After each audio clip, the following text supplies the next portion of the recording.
Chimborumbidza Mwari nekuda kwekutendeka kwake. Uti Mwari ndokuremekedzai mangwanani ano. Ndararama kusvika pandararama nekuda kwekutendeka kwenyu. Ndiri zvandiri nekuda kwekutendeka kwenyu Mwari. Kune hondo dzingadai dzakandiparadza, but Mwari makatendeka.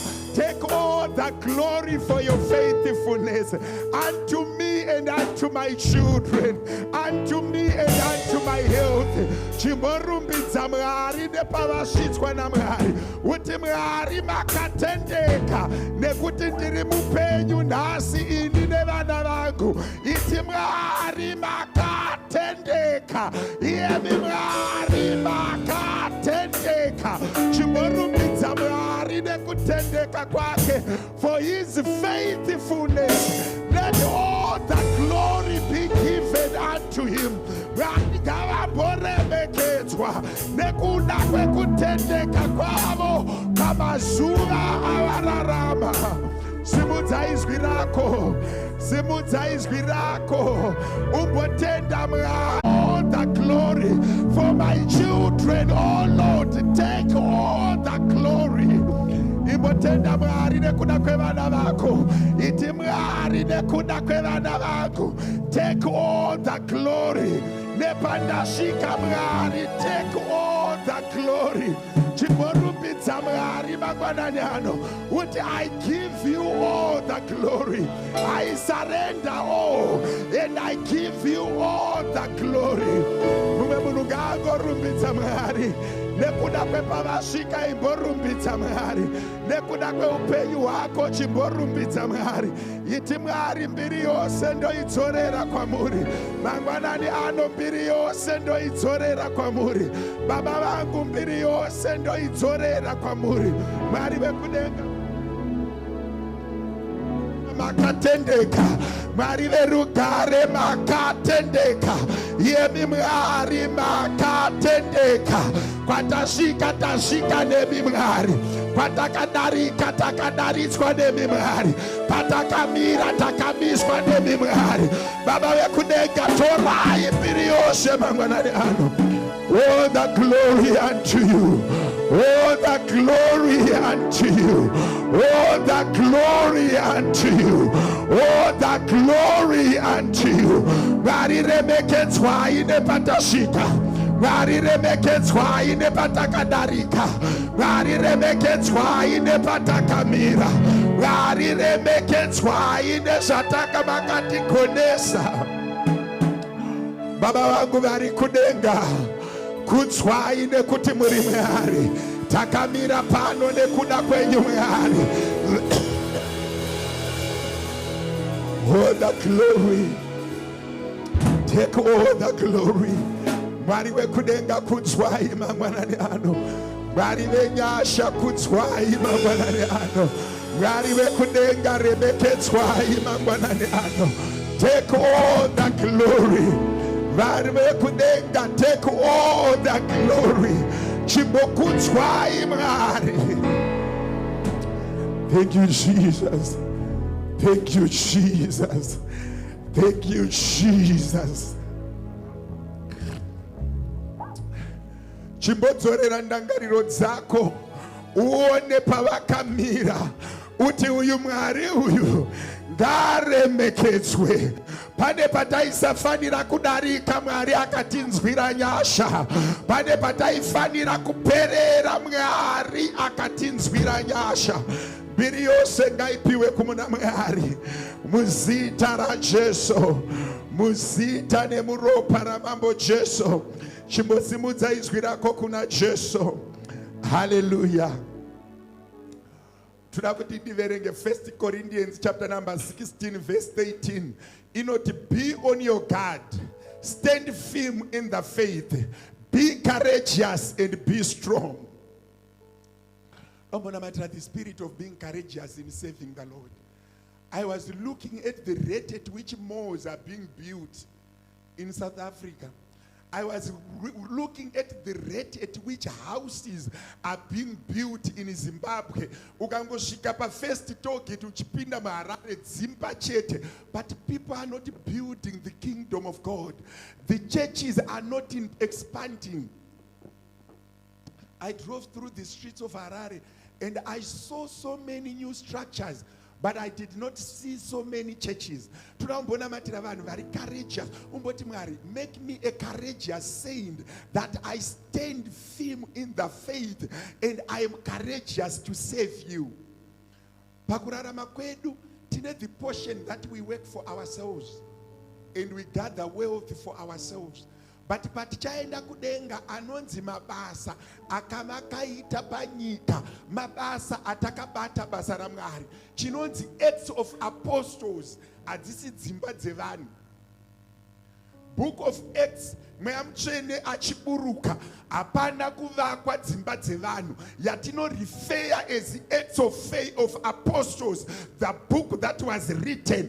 It's chronicling the level of God's work. Vanhu vaita mabasa amwari. Ukaverenga Acts of Apostles, the book of Acts, rakazara nemabasa akaitwa nevakapfekwa nemweya kwete kudzimba dzavo but kuchechi.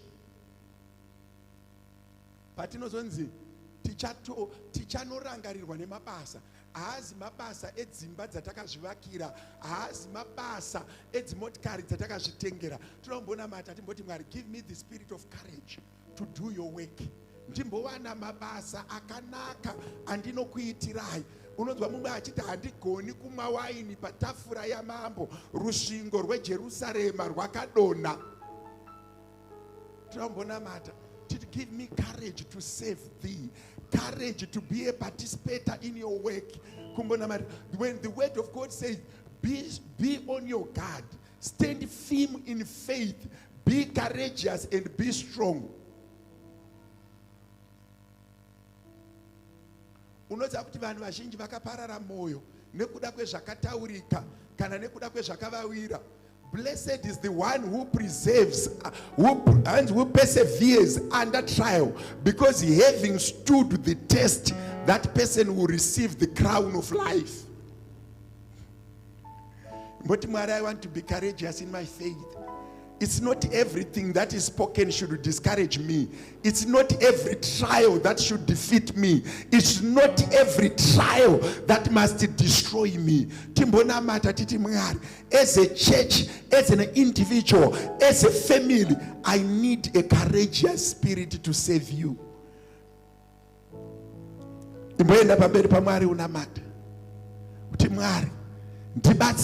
I need a courageous spirit. I need the spirit to save you. I need to persevere so that I fought a good fight. I kept the faith. And I want to have a courageous spirit. I want to be strong and to stay firm in the faith. Kutenda kwangu ngakureke kukanganisika ndimire nesimba. Pray that you are courageous and you are strong in the Lord. Pray for strength in the Lord. Pray for courage that you may stand firm in the Lord. That we may stand firm in faith. Timomira takamira pakutenda. I want to overcome trials. I want to be stand firm in faith. I want to have acts of faith.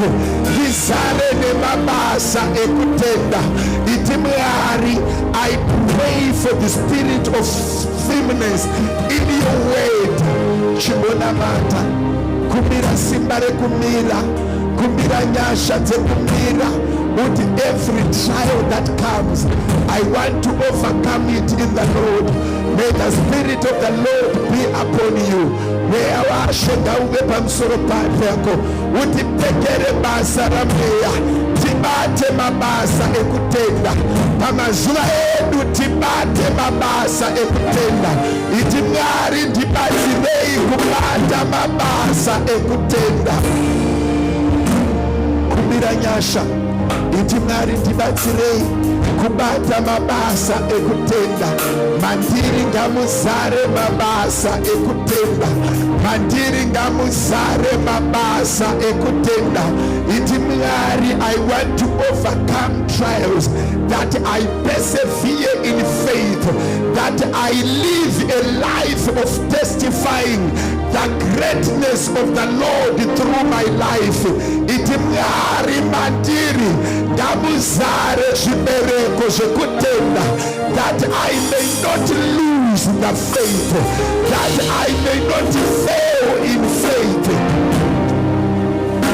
Chinoyengetera pamberi paMwari. Mwari verugare ngavakuitire zvakanaka muzvita mazvita mweya mutsvene. Mazuva ose akatendeka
chimbotokera pamberi paMwari.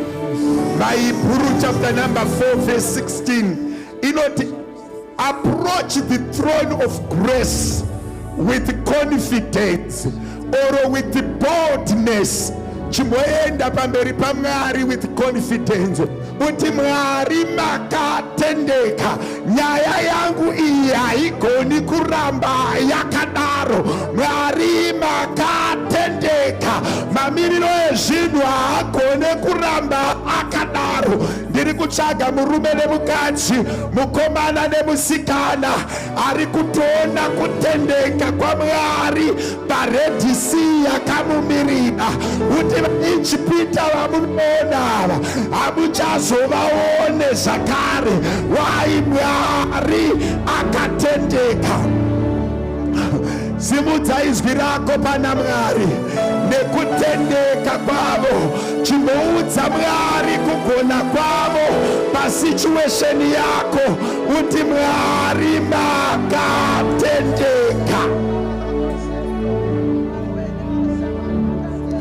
Iti Mwari makatendeka. Kune vamwe varume vakati denga rakatendeka, kutirwira kana kusatirwira, tinoramba takamira pakutendeka kwaMwari. Chimbonamata uti Mwari makatendeka. Yemi Mwari makatendeka. Ndikuuya pachigaro chenyasha, ndakamira pakutendeka kwenyu Mwari. Ndikuuya nenyaya dzangu, ndakamira pakutendeka kwenyu Mwari. Kune murume akatendeka, ngaaremekedzwe panyaya dzevanhu. Iye akatendeka, ngaaremekedzwe panyaya dzako mangwanani ano. Chimboti Mwari makatendeka. Chimbotsogorora kuti Mwari makatendeka. Yemi Mwari makatendeka. Pamamiriro ezvinhu makatendeka. Father, we approach your throne with boldness and confidence, with courage, your spirit, knowing that you are faithful. Mwari vedu vakatendeka. Mwari venyasha vakatendeka. Mwari vekudenga vakatendeka. Mwari venyasha vakatendeka. Mwari vekudenga vakatendeka. Chimbotaura navo mazwanani ano, uti Mwari makatendeka. Mwari vekudenga makatendeka. Mwari venyasha makatendeka. Thank you, Jesus. We worship you. We exalt your name. We glorify your name. Muzita ra Jesu. Muzita ra Jesu. Hallelujah. Hallelujah. One of my last points tinoda tinamatire church. Shoko ra Mwari rinoti pamusoro peruvare urwu. Upon this rock, the church, the gates of hell shall not prevail. And that rock comes by inonzi muri mwana komana wa Mwari wekumusoro kudenga. Toda unamatira church. Kana ndiri kuti church handisi kureva AFM, pandiri kuti church handisi kureva Zayoja, pandiri kuti church handisi kureva Methodist. Iwe neni ngatiendei pamukaha tinamatire the real church of God, those that believe in his death and resurrection, that it must not be defeated by the devil. This morning there are millions of people raising their name unto the Lord. Let the gates of hell not prevail against every congregation, against every gathering that is lifting the name of the Lord up and high. Chimbo buda pama denominations, buda pama zita ema founder, timbo namatira church ya Jesu. Kungoti every gathering, every congregation that is seeking the Lord this morning, let it be blessed. Let his presence be in their midst. Uvepo wa Mwari ngawuyende pa each and every gathering that is praising the Lord today. Mano a Satan, ne simbara Satan, ne utsinye wa Satan, ngaurege kukunda vari kutsvaga simbara Mwari mangwanani ano, irregardless of denomination, irregardless of color, irregardless of creed. We want to pray for the church of the Lord. Kuti pese pakaungana vatsvene mweya ngauvachengete. Ngaparege kuva neerobha achabira chechi kana mweya wetsvina uchapinda uri pakati pavo. Chimbotanga kunamatira chechi yaJesu. Chimbonamatira chechi yaJesu. Uti vese vakaungana mangwanani ano vachiti Mwari zita renyu ngarikudzwe. Baba ndiri kunamatira everyone akaungana mangwanani ano achiti zita raJehovha ngaribatwe neutsvene, nenyasha dzaMwari ngadzibatwe neutsvene, iropafadzwe nenyaya. Rangarirai chechi yose iri kunana zita renyu mangwanani ano. Rangarirai vakaunganira zita renyu Mwari. Rangarirai vari kunana zita renyu Mwari. Rangarirai vakaunganira umambo hwenyu mangwanani ano.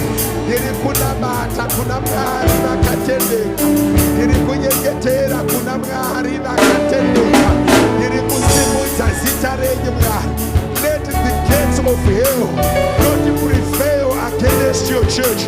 Baba ndiri kurambidza mabhepo, ndiri kurambidza mweya yetsvina, ndiri kurambidza mweya yetsvina, mweya yenyonganiso, mweya inoparadza vatungamiri, mweya inoparadza vanonamata, mweya inoparadza vanotenda. Ngairege kubudirira nezita raJesu. Mwari rwirai vanokunai, rangarirai kereke. Let the gates of hell not prevail in the mighty name of Jesus. Baba muzita raJesu, Baba muzita nemuropa ramambo Jesu, Baba muzita nemuropa ramambo Jesu. Kudzwai Mwari, simudzirwai Mwari wekudenga muzita raJesu. Hallelujah. My last prayer point, toda kunamatira kuti Mwari vaise mweya vevashandi muvanhu. Mwari ngaapfeke vabati, vanhu vanosimudzwa naMwari kuzobata basa raMwari. Pa-every generation panofana kusimudzwa varume nevakadzi vane nzara nenyota yekunamata nekubudirira kwebasa raMwari. Kune vainzi vana Priscilla and Aquila havana kuparidza vhangeri rekubata maiki, vaiparidza nesubstance kuti vhangeri riende kumberi. Kukasimudzwa vana John the Baptist vakaprofita murenje, kukauya vana Elijah. Noti Mwari angosimudza vanhu. Vanhu vanoti widow of Zarephath, but shoko raMwari rinoti ndarayira shirikadzi yepaZarephath kuti ikuchengete, kuti vhangeri yangu iende kumberi. Mwari ngavarege kunyarara. Hakuna here dzimwe shirikadzi dziri pamwaka yedu dziri kufanira kurayirwa naMwari kuti dziite kuti vhangeri yaKristu iende kumberi, kwete mazita evanhu. Oti wenewe ndimbonamata kuti Mwari burutsai mweya mutsvene upfeke varume nevakadzi. Unonzwa pana inzi Joseph of Arimathea akarayirwa nemweya kunoviga Jesu. Kune vanhu vanofanira kurayirwa pakati pedu, kune vanhu vanofanira kupfekwa pakati pedu, kune vanhu vanofanira kutumirwa ngirozi naMwari kuti vaite basa raMwari. Iwe neni ngatimbonamatai titi Mwari regai kuramba makanyarara. Rayirai shirikadzi dzeRevherevhat, rangarirai vana Joseph of Arimathea, mutaure navo vamire pamukaha. Pane basa risati raitwa, pane vasati vatendeuka, pane machechi asati avakwa, pane dzimamwe asati abhadharwa rendi. Iwe neni ngatimire titi denga simudzai vana Joseph wepaArimathea. Kana mucharukwa aremerwa nedanda, uripiko Joseph wepaArimathea? Kana rwizwi rwaoma paKishoni, uripiko shirikadzi yepaZarephath? Kana nherera dzichiparara murodhi, hakuna here ari kufanira kurayirwa? Vaombonamatira vabati, people that have a spirit to serve God. Mwari ngaafemere varume nevakadzi vabate basa rake. Chimbonamata. Baba ndinokutendai mangwanani ano pakati pedu Mwari, kukubatirai kuno vanogona kureva vaniburutsai mweya unorayira vana vevanhu kuti vabate shoko renyu Mwari. Simudzai vana Josefu wepaArimatiya, rayirai shirikadzi yepaZerefati kuti basa renyu ribatwe panzvimbo. Mwari vekudenga, machechi ngaazare nevakarayirwa nemweya. Mwari vekudenga, every church ngaizare nevarume nevakadzi vakarayirwa nemweya, vanotakura basa renyu. Vana Nehemiya wemwaka wedu vasingarare rusvingo rwakanona, vanoramba kamfoti nekuda kwerusvingo rwakanona. Mangwanani ano nezita raJesu ndiri kunyengetera kune Mwari. Zita renyu ngarikudzwe, zita renyu ngariremekedzwe, zita renyu ngarisvinudzirwe, zita renyu Mwari richiponere. Femerai varume nevakadzi, itai vakomana nevasikana, vaSunday school Mwari vane nzara nenyota yekukubatira. Rangarirai vakomana, muvape zvekuita. Rangarirai vanasikana, muvape zvekuita. Rangarirai vanakomana, muvape zvekuita. Rangarirai vashanukwa, muvape zvekuita. Baba, muzita raJesu. Thank you, Jesus. Shiamandara makarusharia. Muzita raJesu. Udza munhu ari padhuze neve kuti Mwari vachigere pachigaro. Dzokorora kuti Mwari achigere pachigaro. Uye ndauya kuzorumbidza Mwari, kwete kuzoonana nevamwe. Amen and amen. Ndisire nguva kupraise team irumbidze Mwari pamwe chete nesu muzita raJesu. Hallelujah. Hallelujah. Vari kufara. Hallelujah. Hallelujah. Hallelujah.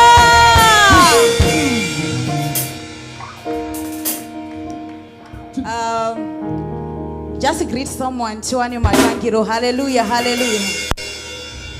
Jesus. Jesu vakaroverwa chasara chikohuye otibate basa.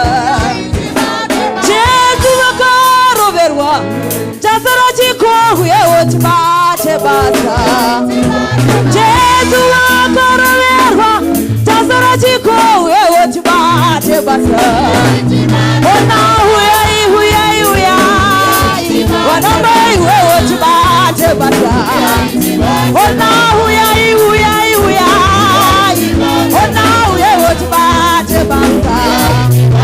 Jesu vakaroverwa chasara chikohuye otibate basa. Jesu vakaroverwa chasara chikohuye otibate basa. Ona huya atikana huya otibate basa.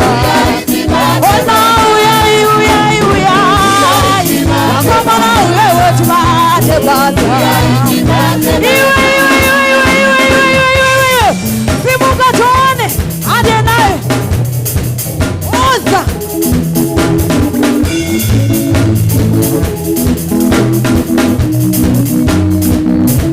Kuna Jesu, kuna Jesu, kuna Jesu, kuna Jesu, ritamuru kuna Jesu.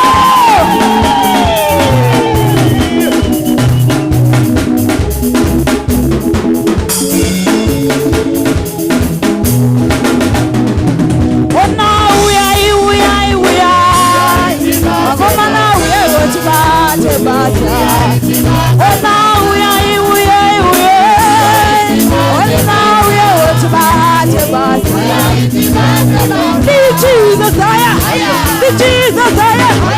Jesus,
Simuta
Somebody scream for Jesus.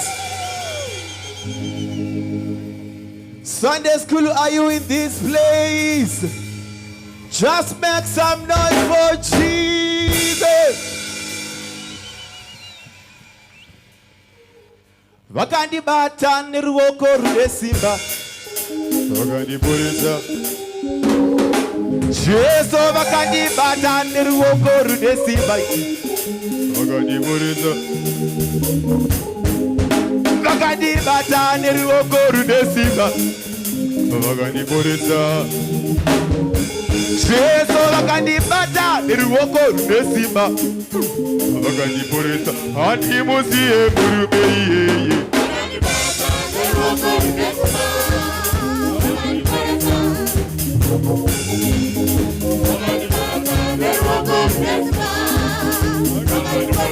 Jesu murume iyeye. Andimusiye murume iyeye. Jesu murume iyeye.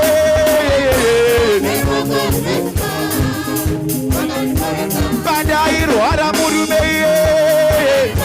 Neruoko rwesimba kanibata we. Jesu murume iyeye. Badairwara. Jesu murume iyeye. Ana mama mupiko yere. Adisi kukuona hii. Woza.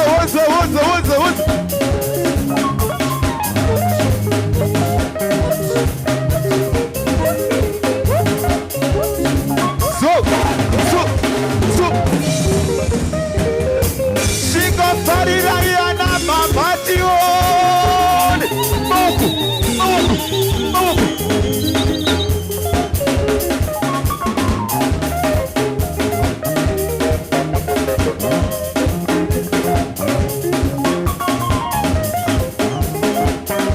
Jesu murume iyeye. Uya. Jesu murume iyeye. Louder. Jesu murume iyeye. Bless you. Jesu murume iyeye. Bless you. Jesu murume iyeye. Jesu murume iyeye. Shingorova periation.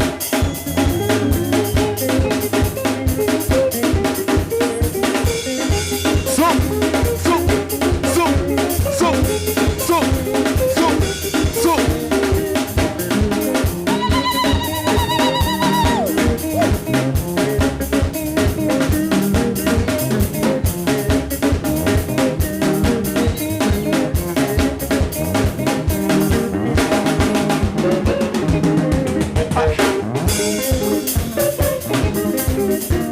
Shingoritai bururu.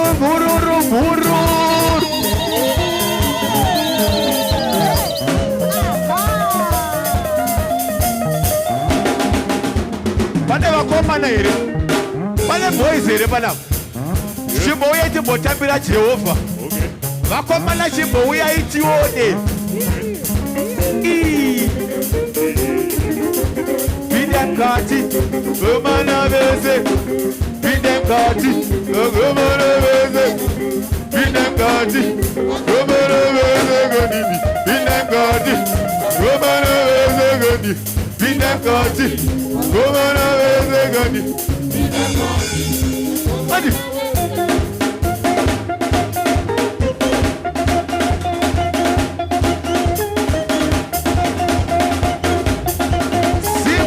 Simuta tit.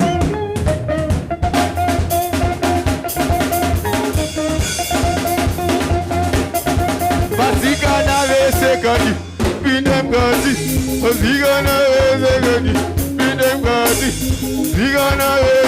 kani, bidem kati, basigana vese kani, bidem kati, basigana vese kani, bidem kati, basigana vese kani, bidem kati, basigana vese, bidem kati.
Somebody's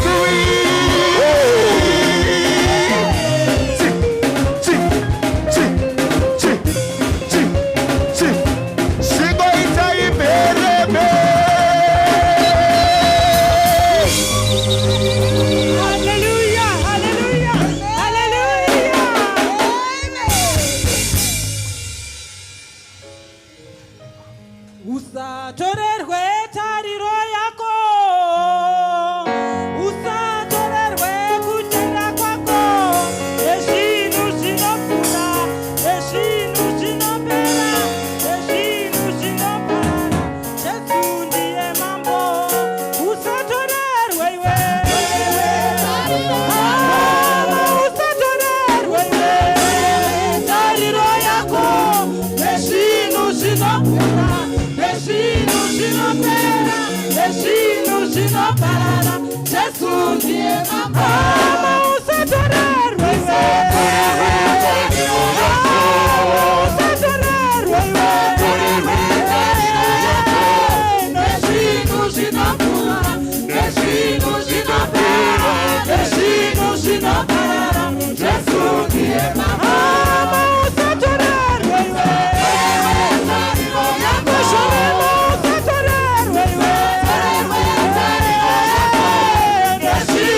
Shona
Rinokunda zvose simba rekuteura kuna Mwari wedu. Tikonesei Mwari kumira pasimba rekuteura Baba. Tirambe takabatirira pakutenda. Tikonesei Mweya Mutsvene pakusagona kwedu. Nekuti pautera hwedu munoramba muri Mwari. Nekuti ngoni dzenyu dzitsva mangwanani ega ega. Mweya Mutsvene tikonesei. Tinodzorera mberi nekukudzwa kwamuri muzita.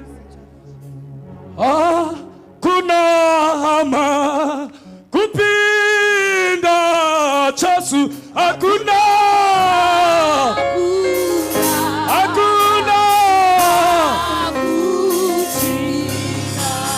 hakuna ume kurapa base hakuna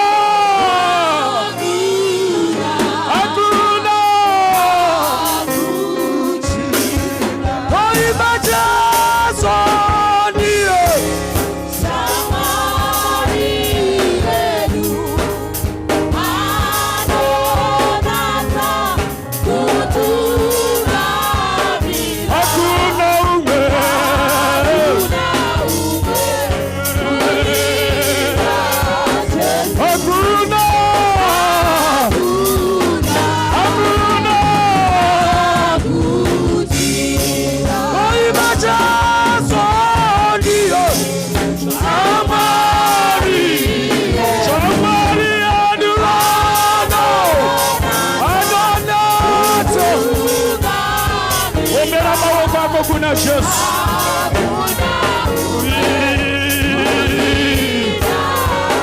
Hakuna hakuna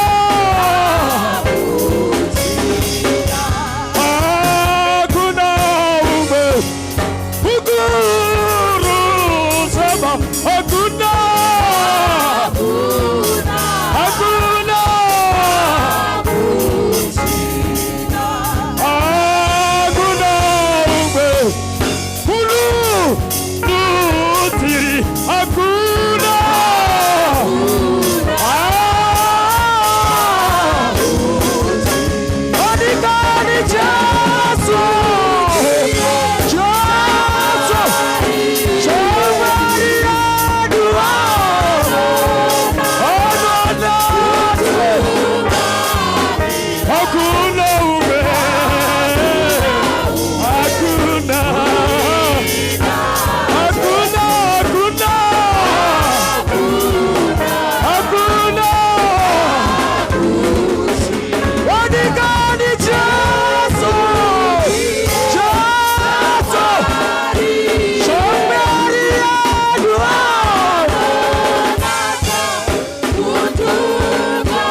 Shamari yedu Diano nata moyo mangwana nyanzu Diano kutungamirira Hakuna ume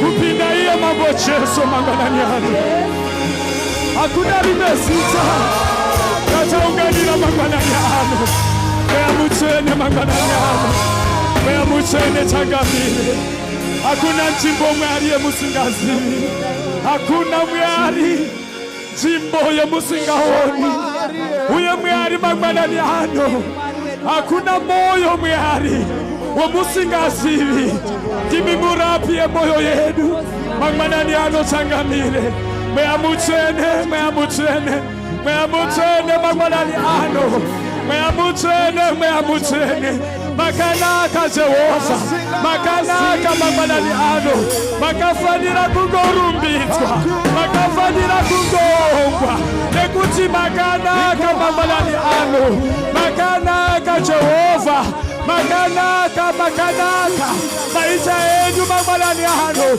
Nekuti kimi murapi we moyo Hakuna jimbo ya musingazi Jesu muchinda we rugare Jehova muchinda we mazishe Magmanani ano changamiri Magmanani ano Jehova Ishe we imaino Baba we mazishe Mea muchene magmanani ano Tamirira kutaura kwenyu Tamirira shoko renyu Tamirira kumata kwenyu Moyo yenu ino kunai magmanani ano Gaisa twenye simba no kuchimuri muchene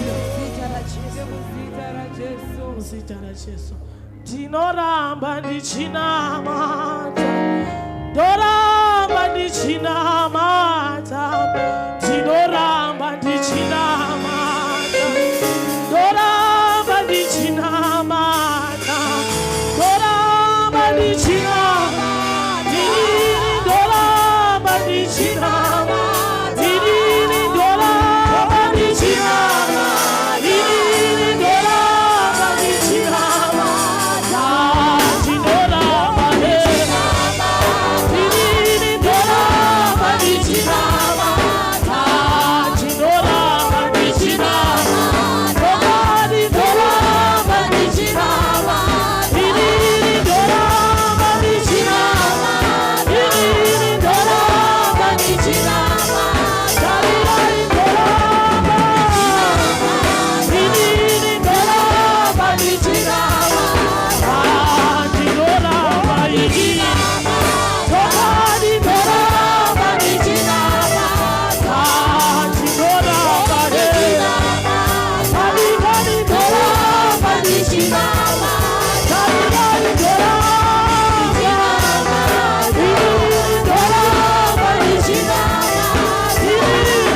chikuta zitaini Shakaoma shakamaka Naombe Yesu Nalemekete sharuka Mambana nana chiromaka Chichisimuza sitana Yesu Iakakara pachikamaro Iwakamaka Naombe Nana machkama nana Wakarurama wakacheleka Jehova sikashambuke Mariwanokala wakadano Mamanana we worship you We give you all the honor You are the chief Yes, you deserve the glory Makanaka Makanaka Chesu Wongai Mamanana Nakujina Shatani Chesu Zinokala Usimu tuamsala kuhao Wakanaka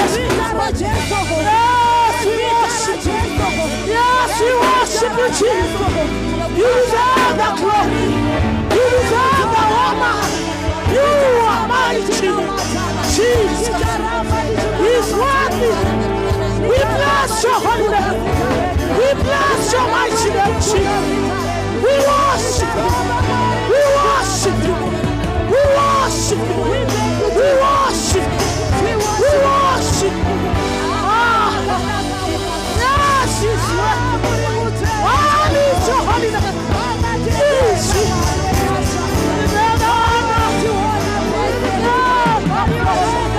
we bless your mighty name. Bless you, God. We worship you, Jesus. We worship you. You are worthy, oh God. Jesus, you are worthy, Jesus. Of our worship this morning. Of our praise this morning. We worship you. We glorify your name. You are worthy, God. Makanaka mute. Karikutwe sitarenyu. Karibongwe sitare. Hallelujah, hallelujah, church tene amwari. Yes, Lord. Yes, Lord. Tinonzwa shoko ramwari richiti. Sitara Jesu. Makarandara wosu. Ela katere wosa. Aramadere wosu. Urena. Wasa kadere wosu. Usitara Jesu. Urena wosu mana. Urena wosu kadere wosu. Wakanagamwani. Akatendeka mutene. Karina matwe sitarenyu Jesu. Akanaka Jesu. Hallelujah, chechi amwari. Tiri panguva yekuturumbidza Mwari wedu. Tichipa Mwari zvose zvatinazvo. Unonzwa shoko richiti kuna Psalms 22 verse 6. He inhabits the praises of his people. Meaning that in this very moment, he is taking pride and joy in what we are doing. Tikuda kutora nguva shoma shoma iri kutera kuti tidzokere pamberi paMwari. Tingorumbidza zvakare nemwoyo inorevesa. Tichitaura zviri pakadzika pemwoyo yedu kuna Baba vedu vanonzwa tikadana. Praise and worship vachiti pa last song. Ngatiende zvekare pamberi paMwari. Ishendinzwe nekufara ndinzwe ine tsitsi dzako idzonza unopa ivo vanhu vose ngadziuye kwandiri ameni ngadziuye ngadziuye ngadziuye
Kuzwa Isho Masimba, kuzwa inakufara mshangaranga yenye shaka. Mambo wa Masimambo, Taura Isiri na Simba kupenye wenye Yesu. Taura Isiri na Simba kuma situation yenu Yesu. Taura Isiri na Simba kupenye wenye changa.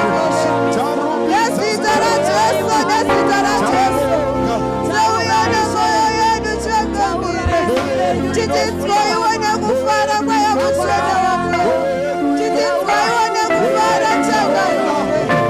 Chititwa iwane kufara kwa ya naraka. Tato uya Yesu, tato uya Isho. Kwa ya mswada wako. Usati mswada changa mire.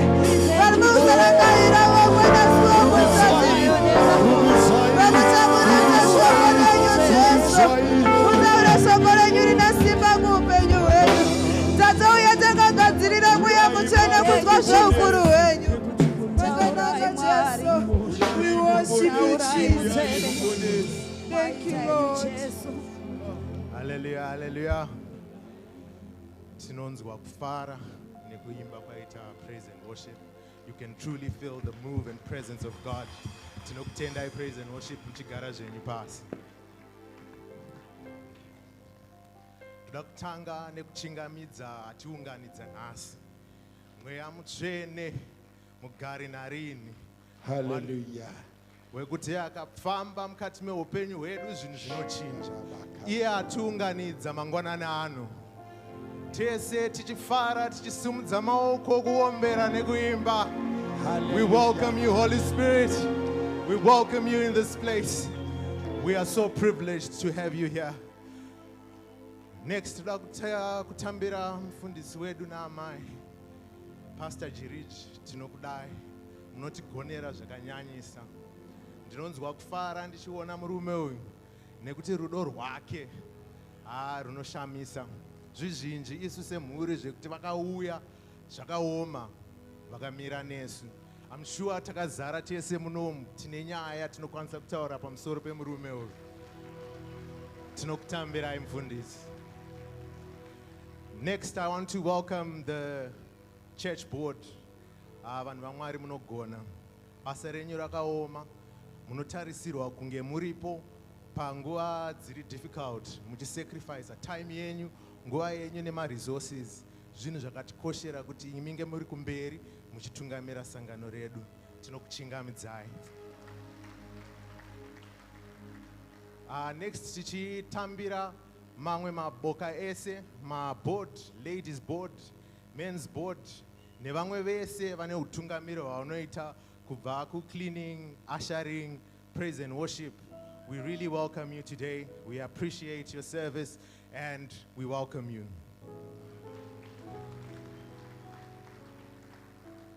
Nasi tichangochinja order mbichana tichatanga neve Sunday school. Sunday school muriko ere. Aiwa nyatsoitai zvinonzwika. Sunday school muriko ere. Aiwa tinofara kuona vana vedu varipo vakazara kudai.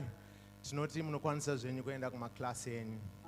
Next, we want to welcome anababa wenzvimbo. Anababa vaita kuti mhuri dziuye pano nhasi. Musirimi muri kutitungamirira mudzimba umu kuti vanhu vaone kukosha kwaMwari. Tinongonamata tichingoti you are welcome.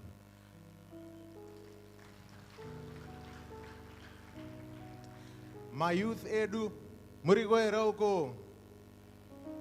Aiwa mimi magwenzi nyatso ndibhabhaisai nenisekuru wako. My youth muriko ere. Tichitenda pa next level tichino-chingamidza mateens edu. Mateens muriko ere nhasi. Yes, munonyatsonzwa kuti vibe rachinja kana taakuenda kune vakomana nevasikana ava. All right, next tichanokwazisa vatijoina online kubva kuma TV mana enyika vari kutiona pama social media platforms edu. We are really privileged that you are watching us from wherever you are. It is a privilege to have you fellowship with us today. You are welcome. Ndapedzisira nerimwe boka rakasarudzika nhasi. ana amai izuva renyu. Nhasi Mother's Day. Naizvozvo toda kukukwazisai zvakasarudzika. Tisati tanyatsokutambirai, toda kumborangaridzana kuti vanhu ava ndivanani mukati meupenyu hwedu. Saka ndichaverenga kubva kuna Proverbs 31 kubva paverse 26. This is the quality of woman that we have in the house today. The word says, she speaks with wisdom, and faithful instruction is on her tongue. She watches over the affairs of her household and does not eat bread of idleness. Her husband also, and he praises her. Many women do noble things, but you surpass them all. Charm is deceptive and beauty is fleeting, but a woman who fears the Lord is to be praised. Honor her for all that her hands have done, and let her work bring her praise at the city gate. Naizvozvo ana mai tinonzwa kufara nemi. Tinokutambirai muservice yedu nhasi tichiti Happy Mother's Day kwamuri mose.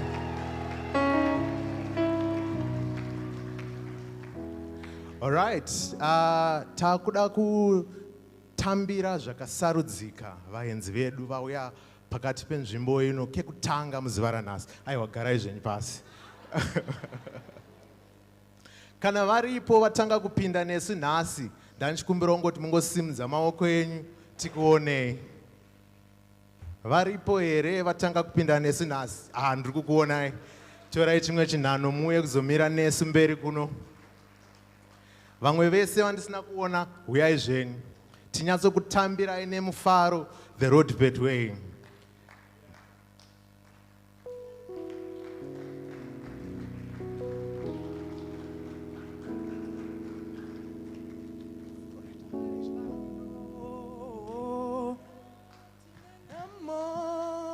Ishe Jesu varipano. Atina namo. Atina namo. Hallelujah, hallelujah, church. Vaenzi vedu tinokutambirai nemwoyo inofara. Imba isingaite vaenzi, imba isina kunaka iyoyo. Tichiona mauya kudai so tinorumbidza Mwari nekuti tiri kuona kuti basa rake riri kufamba. Toda kuti muzviintroduce sezvandichaita.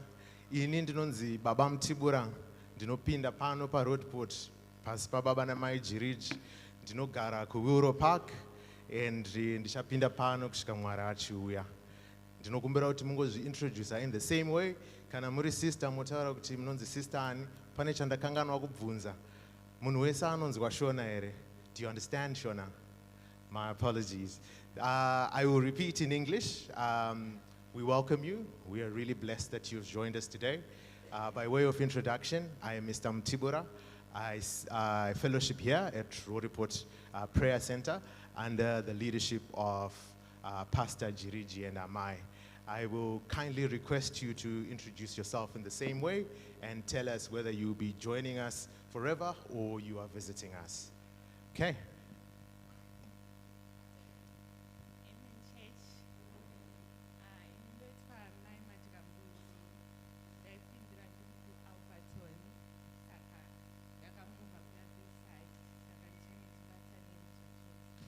Tafara kuva nemi.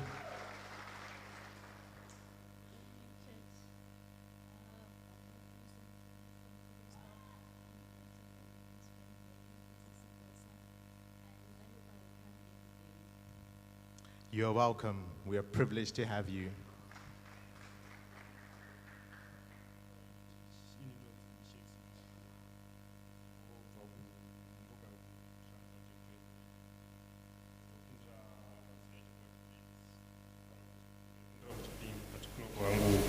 ngati ndiri muenza sandamboenda kuchindotanga kutopinda panapa because ndongoona sezvo chechi dzacho hadzina kunyanya kusiyana hadzitorina kusiyana ndosaka ndauya panapa. Aiwa mukoma magona tinokutambirai muzita raJesu. You would have received some pamphlets from our ushers. They tell us a bit about the church, how we operate, where we're coming from.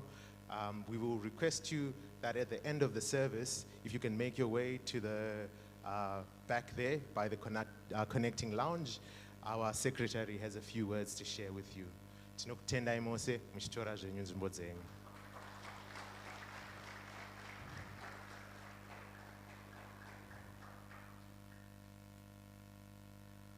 Alright, tichienda pachikamu chinotera.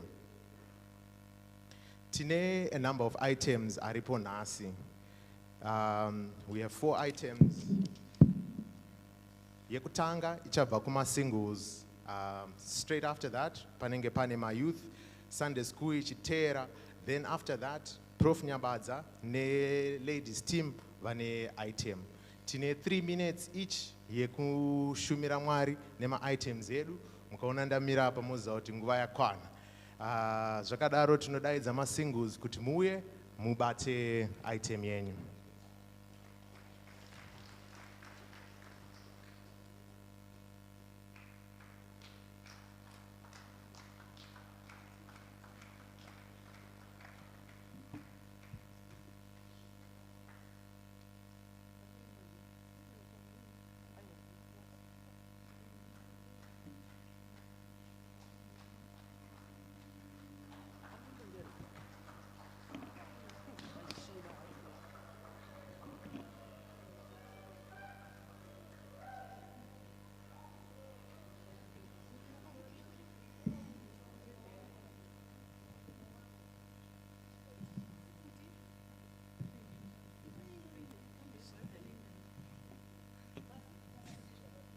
Uyu musha ndiri washe ndoda kura iwanewe chingeta sokore yokuita kuda kwenyu. Uyu musha ndiri washe ndoda kura iwanewe chingeta sokore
Thank you very much, my singles, nekuimba kwakanaka.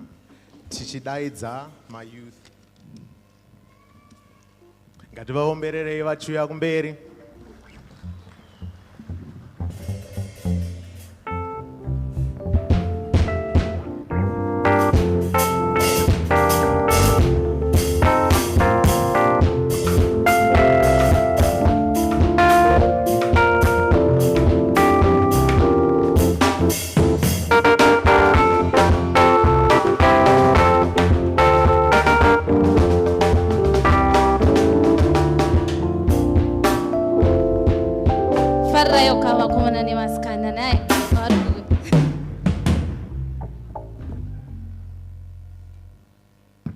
Hallelujah.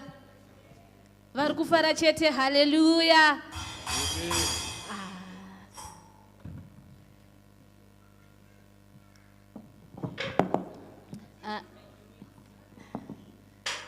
Hallelujah. Isusema youth tine item yedu. But tatanga, we just have few words as we are celebrating Mother's Day, as we are appreciating our mothers that are in the house.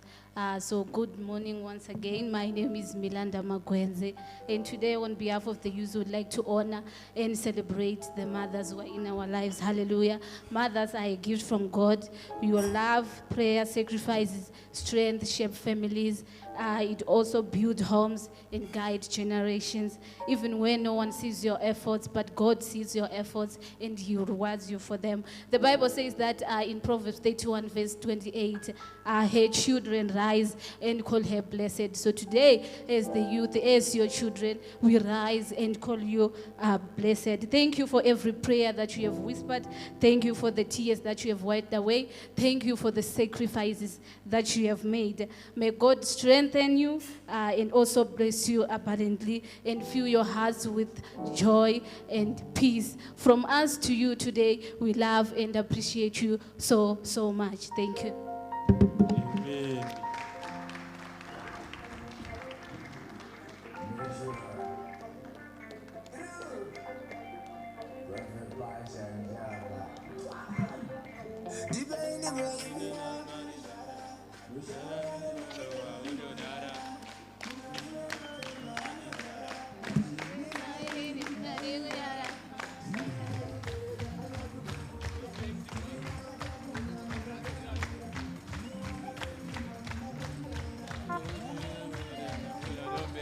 Daubera mawoko mama, mama.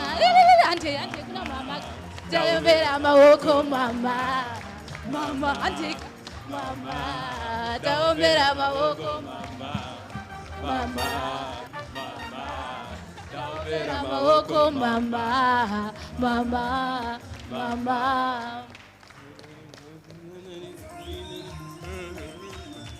Let's go.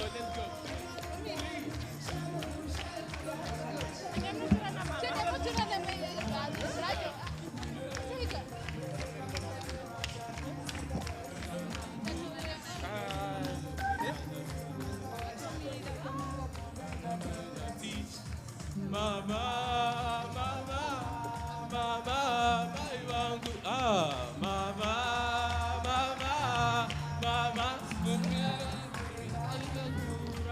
Iya mama sakura, mama zambura.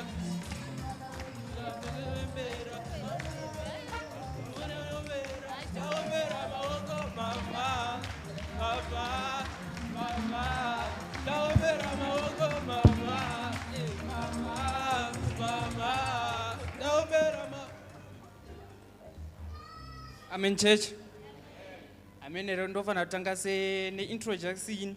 Sezvaita Milanda Magwenzi rekara kuti. But anyways, ndonzi mkwasi Magwenzi.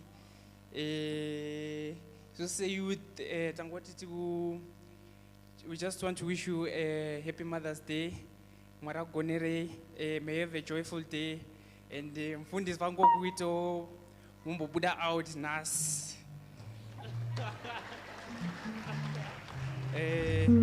Saka isusu the youth ta batanidza tikabuda ne kuti mumboenda ku beauty and spa.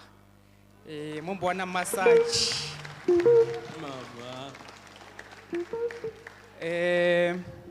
And then I want to wish my first wife, Mrs. Magwenzi, happy Valentine's, happy Mother's Day.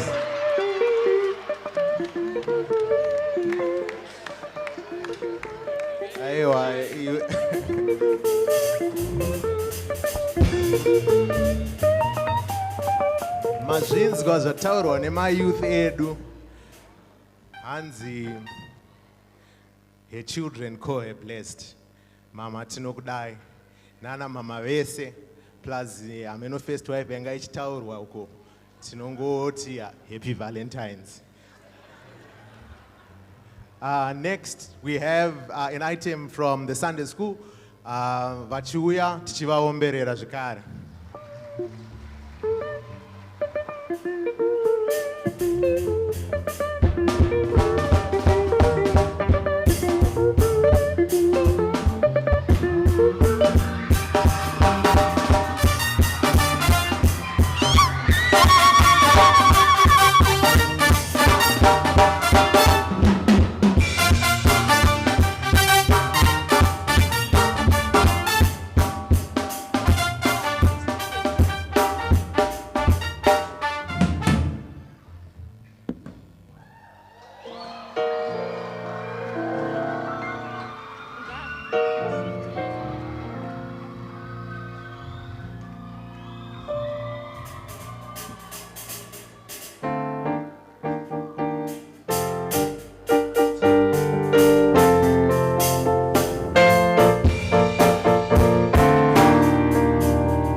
Hallelujah, hallelujah. Regain ndithi happy Mother's Day kuna mama mfundisi. We love you. Ndigoti happy Mother's Day kuna leader wedu mama mai Professor Nyabadza. Ndigoti happy Mother's Day kuna leader wangu mama mai Chimuti aka Sister Joyce.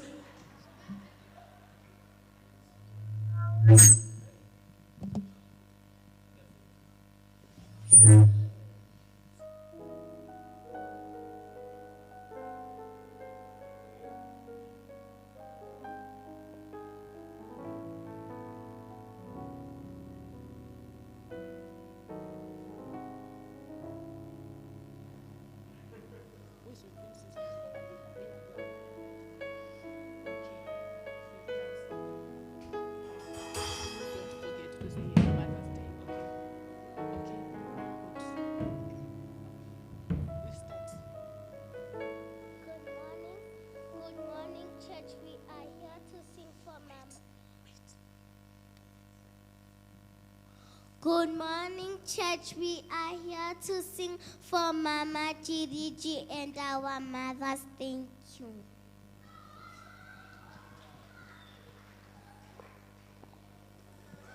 Mommy, my sweet mommy, I love you with my heart. Mommy, my sweet mommy, I love you with my heart. Mommy, my sweet mommy, I love you with my heart. Mommy, my sweet mommy, I love you with my heart. In the morning, bright in the summertime, every day I feel right.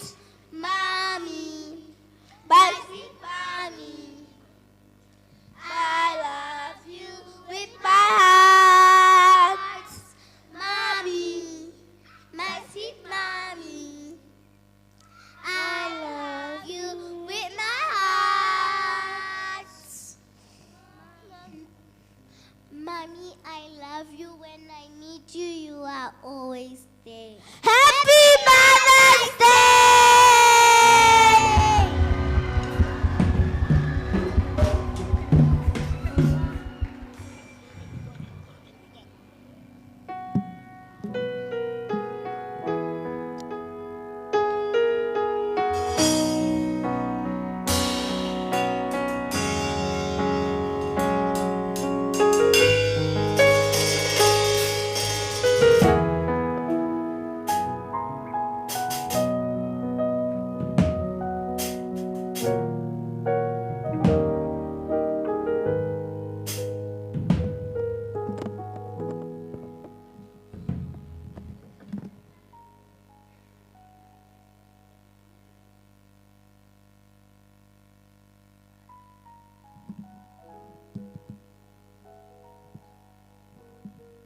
Good morning, church. Happy Mother's Day. Today we're here to say thank you to all our mothers. Happy Mother's Day. First up is 3 to 7-year-old classes who sang a song for our mothers. Next up is 8 to 9 classes who are going to be presenting a poem in appreciation of our mothers.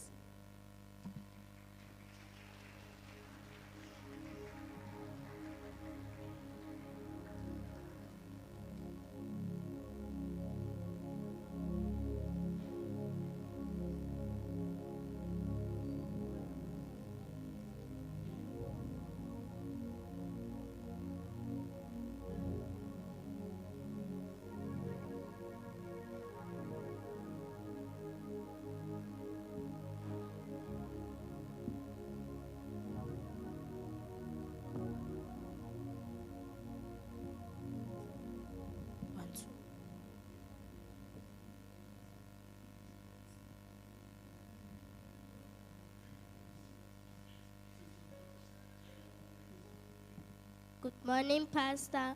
Good morning, Mama Chiriji. Good morning, Professor Nyabaza and Mama Nyabaza. Good morning, church. My name is Alina Muchemwa. I want to say Happy Mother's Day to all the mothers in church.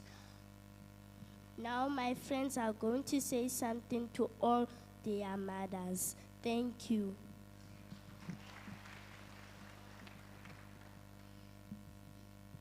Good morning, Pastor. Good morning, church. My name is Anopa Melus. I want to say Happy Mother's Day to all the mothers. Thank you for taking care of us with love and patience. You make every day brighter. I love you so much. Wishing you a blessed day with love and kindness. Thank you. Good morning, Pastor. Good morning, church. My name is Latisha Matemba. Mom, you are a blessing to me. Good morning, Pastor. Good morning, church.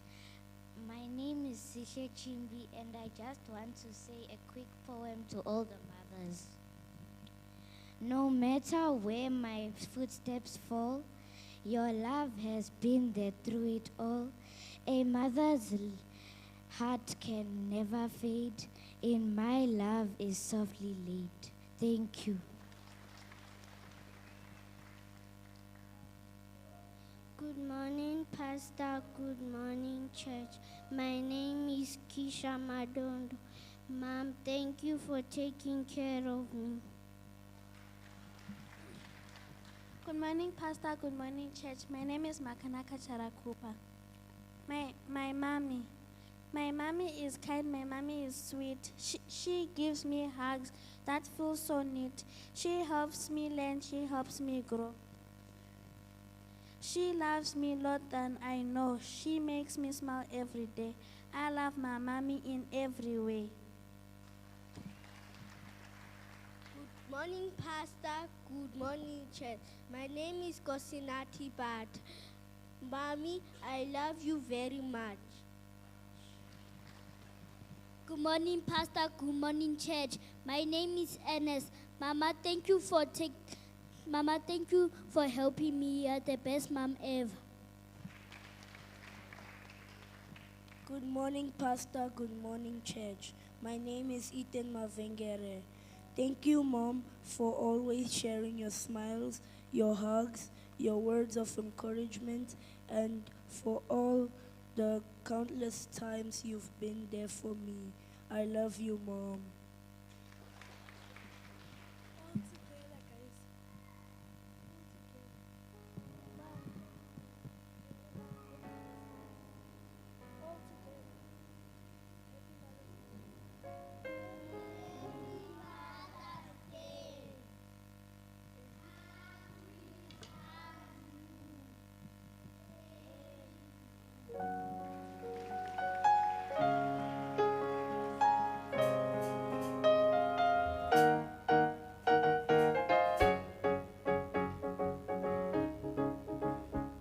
Thank you. That was beautiful.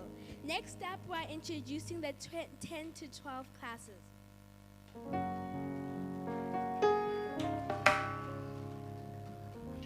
Good morning and welcome to Rudaport Prayer Center News. I am your host, Ngavongwe Jiriji. Today's top story, Mothers Are a Blessing. Let's go live to find our field reporter to find out more. Thank you.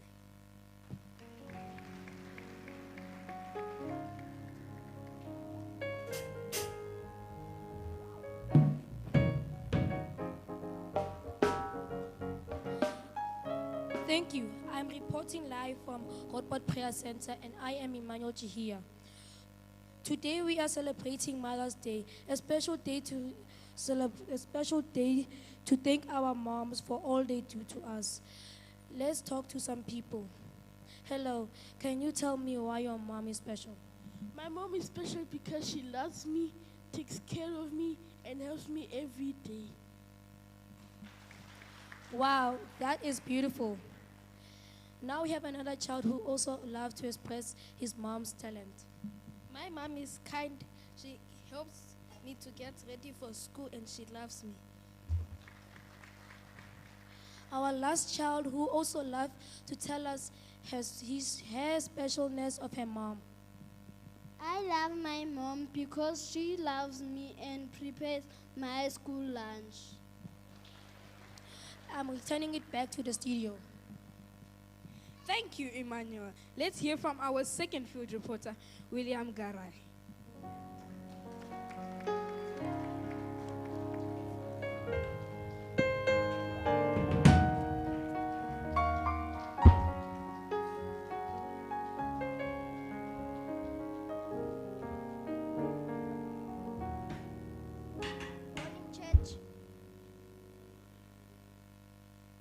Now we have some moms here with us.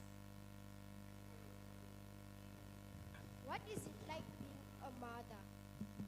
Being a mother means caring, loving, teaching, and praying for my children daily. We have another mother here with us. What do you love about being a mother?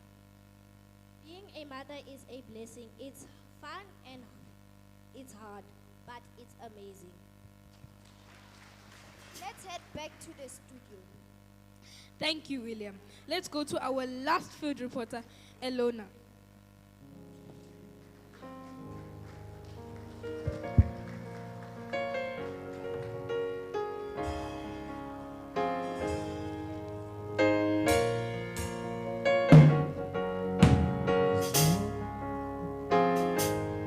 Thank you for that. The Bible teaches us to love and respect our parents. We show love by listening, helping out at home, and speaking kindly. I have some children here with me. How can you help your mother at home?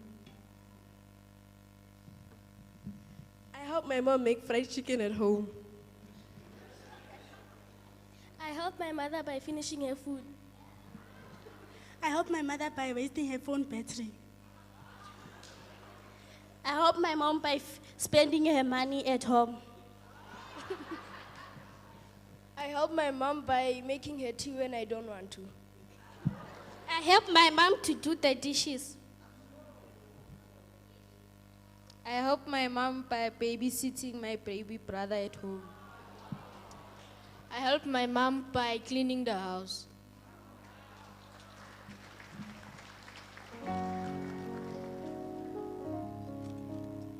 Thank you for that wonderful report.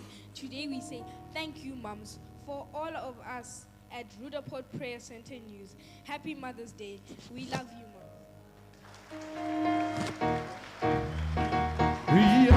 We are the chosen generation.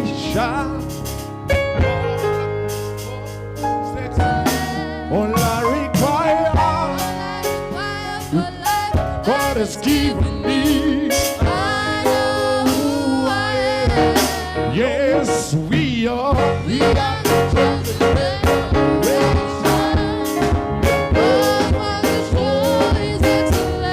All I require, God has given me.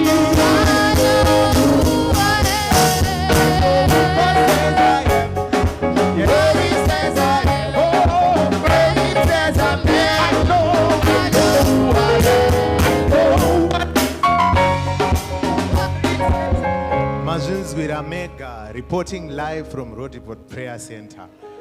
The future is bright. Confidence dzakadai nerudo rwataratidzwa kunana mai vedu aiwa zvinofadza. For our last item, Professor.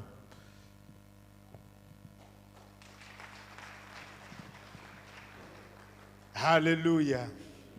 Reporting live from Rudaport Prayer Center.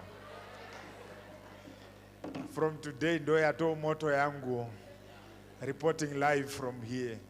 Haiwa tinotenda Mwari. Regai ningodaidza mai mugando netimu yavo vaite zvavari kufanirwa kuita zveMother's Day. Amen. Inini zvangu zvatopera kunze kwekutongowapa mic. Amen. Ngatiombererei maoko madzimai aya. Tatoya kuzofara isu.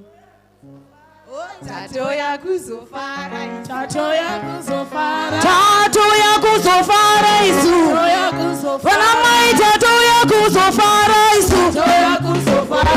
tato yakuzofara, tato yakuzofara, tato yakuzofara, tato yakuzofara isu, wana mai tato yakuzofara isu, tato yakuzofara, tato yakuzofara, aiwana izaivana mama,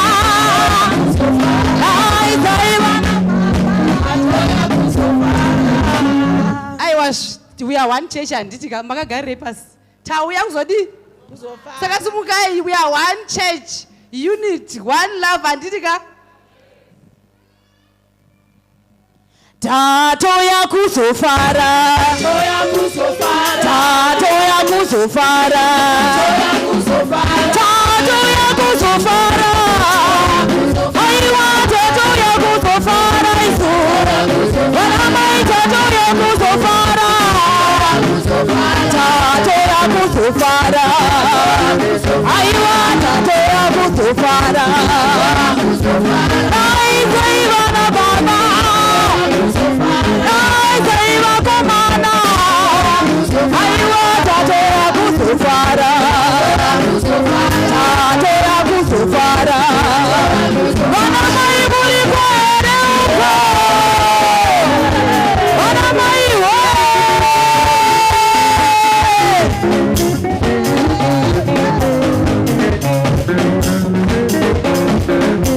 tato yakuzofara, tato yakuzofara isu, wana mai tato yakuzofara, tato yakuzofara, tato yakuzofara. Indeed, taso yakuzofara. Iro shoko rangu rinoti honor your mother and your father, right? Kuti mazuva akadi. Nasi we are honoring our mothers.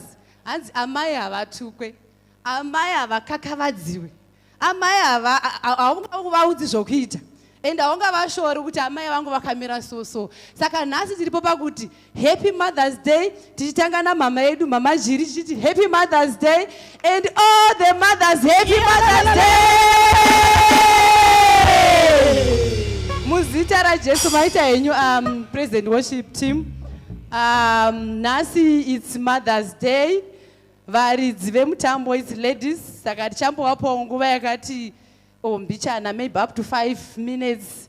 Muchita zvamunoita. Thank you so much. Wana mama we. Wana mama we. Happy Mother's Day to all the mothers that are in the church. But there is a special mother that is so special among us all, whom we can call at Roadbody Prayer Center, Mother of the Nation. He is the mother of us all, the mother of the Sunday school, the mother of the teenagers, the mother of the youth, the mother of the mothers that are in here.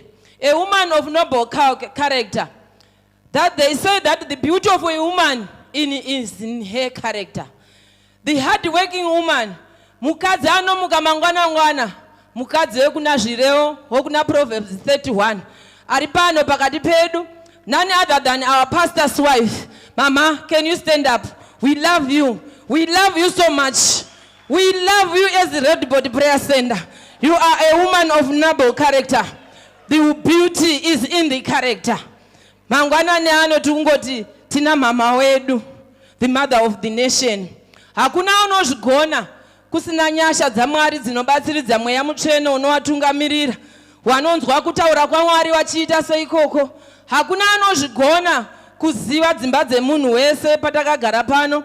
Hakuna anozvigona kuziva maproblems emunhu wese ari mukati mekereke. Asi wane vanovawo vanoda kuziva maproblems avo, wane maissues avo, nokuti wane family. Hakuna family isina maissues. Hakuna family inoda yakangorongeka. She's also the mother at the Jiriji family. She's the mother of the church. Mukadzi wekuna zvireo. I see a mother. I see Proverbs 31. Ndikana ndichiona mama wedu wasinganzwe kuneta, wanosimba wakamira, wanoswera wakamira. asi kana wasvika kumba hawanegrate maduties awo as a mother as a wife also. Mangwanani ano kana hondo dzasimuka, hondo dzemukereke, hondo dzekudzimhuri, wanoenda wachinotirwira. Hondo dzose ndedhibhora womuchechi medu watinaye, ndiye jaira akauraya hoko, akaisa hoko pamusoro pasisera. Kana mafungo osimuka mukati mekereke, wanobva waisa hoko, wanonyaradza mafungu emamarriages edu nokuti wanenge wachitinamatira zuva nezuva. They pray about the kids vese vanoenda kuchikoro. Mangwanani ano tiri kucelebrata someone who is so special mukati meupenyu hwedu. Kana ari pano mukati mekereke anoti handisati ndambobatwa upenyu hwangu namadha wakagara apo, anenge achizvinyepera.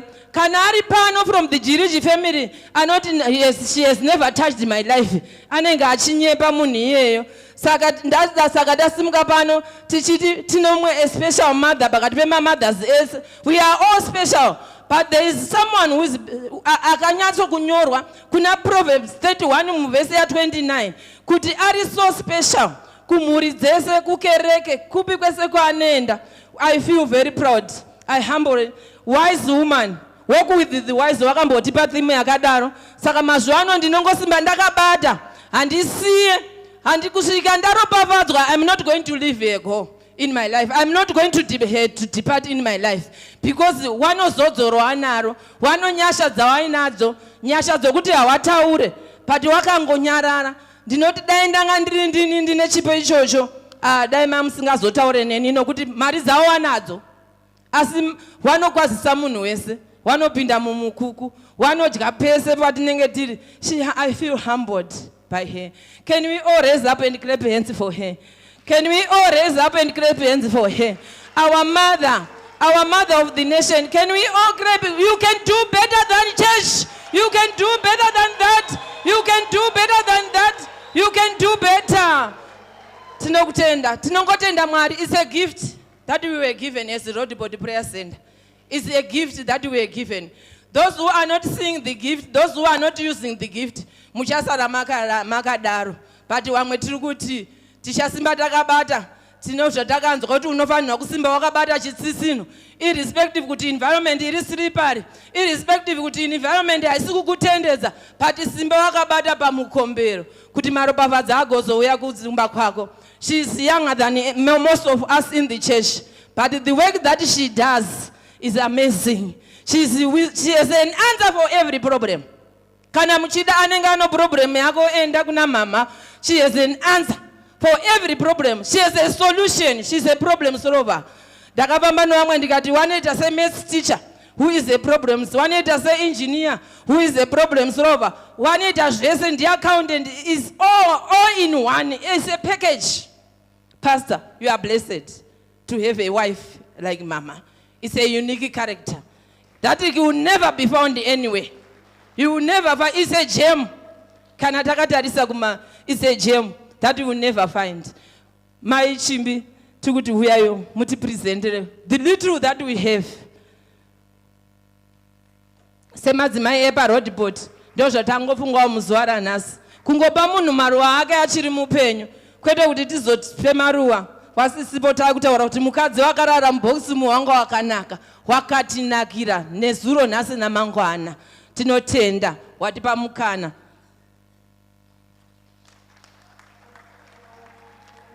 Hallelujah, hallelujah. Ngati vaombererei madzimai. Indeed, mama vedu vanotigonera and she's wise. To be honest, inini ndinotodzidza zvakawanda kubva kwavari, especially nyaya yekunyararai. Vamwe kunyarara kwaitinetsa. Munhu akatitsika kunyarara chaiku kwaitinetsa, but nyaya yekuti wazopinda muenvironment yekuti mune munhu anokudzidzisawo kunyarara. Pamwe pacho munhu akakutsika unongoti amen okoko.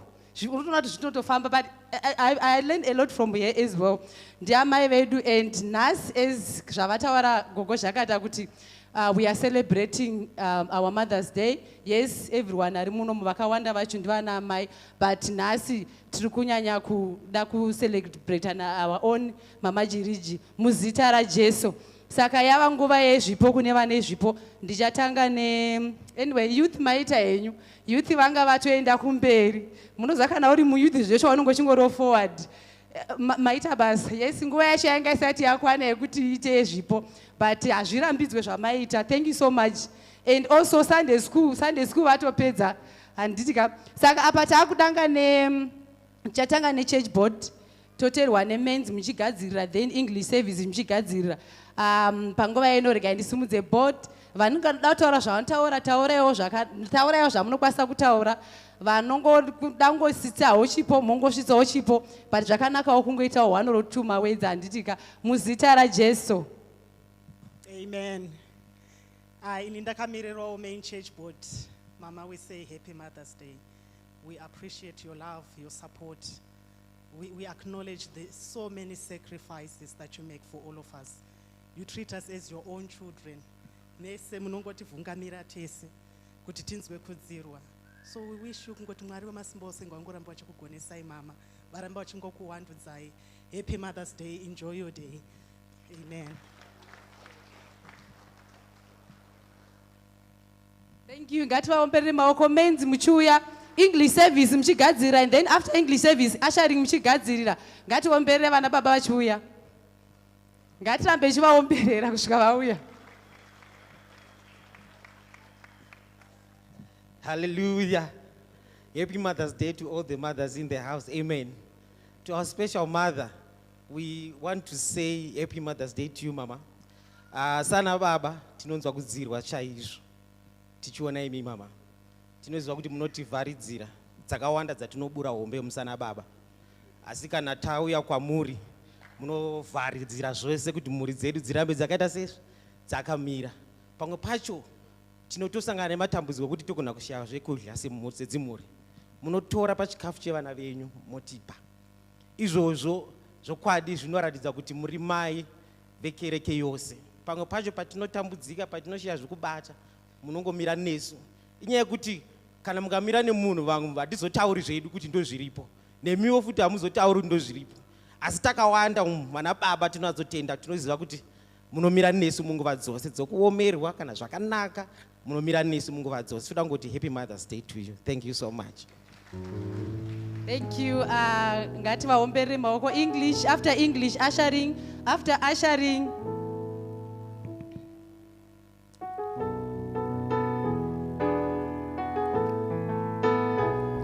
Ngativaomberere vana vedu vachiuya.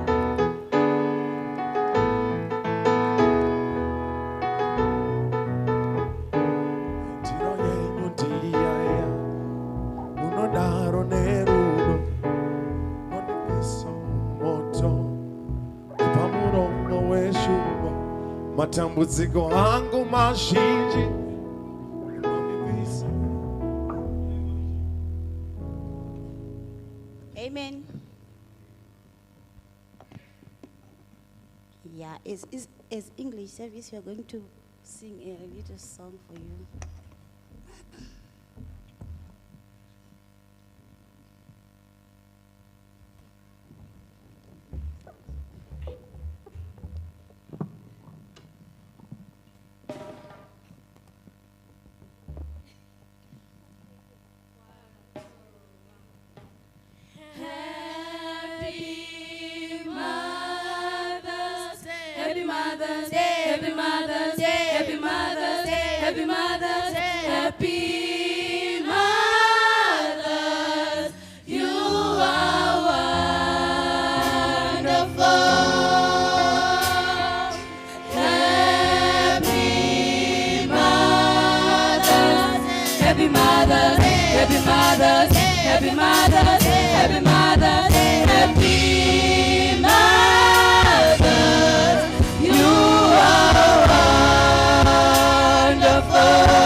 Wonderful.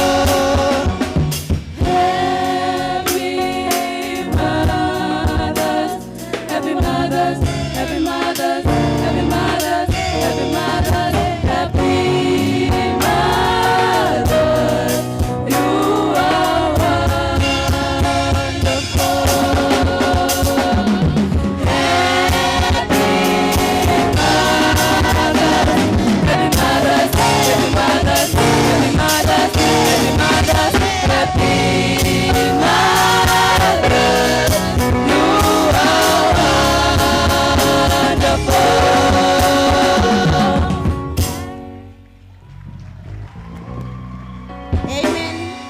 I want to greet Mama and Baba and all the people in the house. Amen. We have our small present and we want to say we love you, Mama.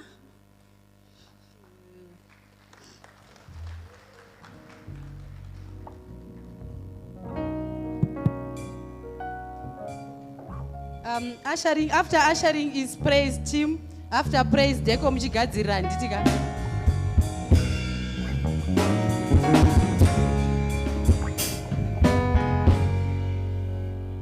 Amen, church. Nesuo se muri ushering. Tinoda kuti happy Mother's Day to all the mothers in the house. And chito kuna mama. Mama tinokudai. Tinokudai se ushering munotitira zvakanaka. Murangarirwe onashe uyezve muchifarawo nechipo chedu chatakupai.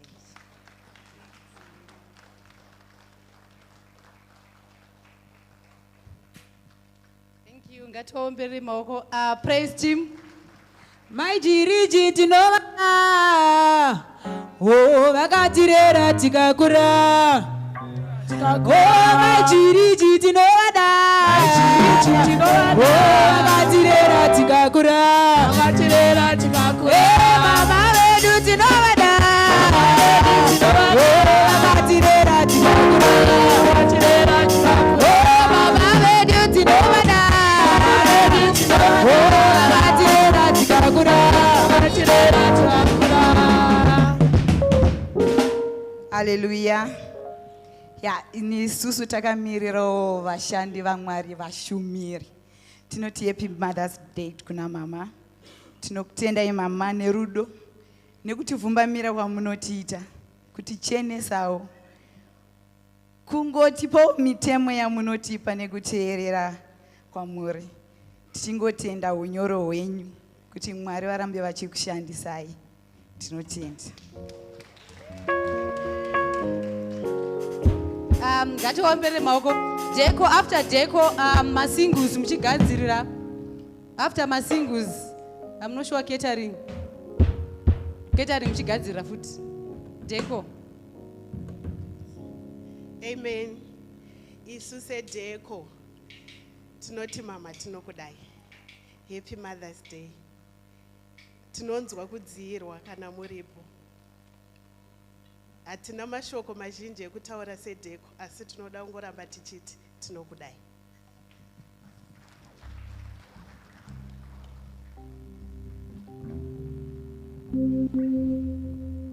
Thank you. Ngativaomberere tichigamuchira masingles. After singles catering. After catering media team chigadzirira. Ikoko kusina mitoro. Ikoko kusina nemamo. Ikoko kusina shipomero. Tonenda ikoko. Hallelujah. Tinongotenda Mwari muzuva ranhasi titi happy Mother's Day to our amazing mom. Achirera nherera. Amen. Vamwe mungatisei ndiri kuti achirera nherera. Ndimai vanotibetsera kuchengeta vana vedu isu tisina vabetseri. Amen. Saka ndivachirera nherera vedu vanotiitira zvakanaka mama. Patinoremerwa as single mothers, as widows, as wismos, mama vanomira nesu. Amen.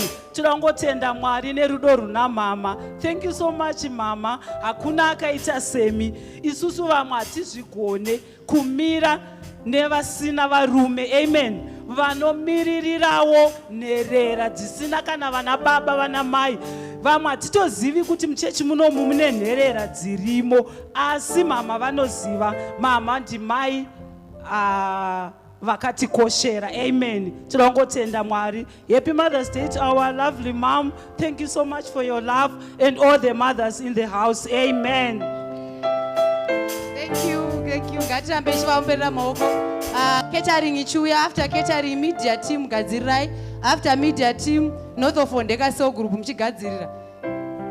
ikoko Usina mitoro. Amen, church. Ini ndakamirira catering department. Tinoti happy Mother's Day kwamuri mama. We love you so much. Tinokudai zvikuru mama. Thank you.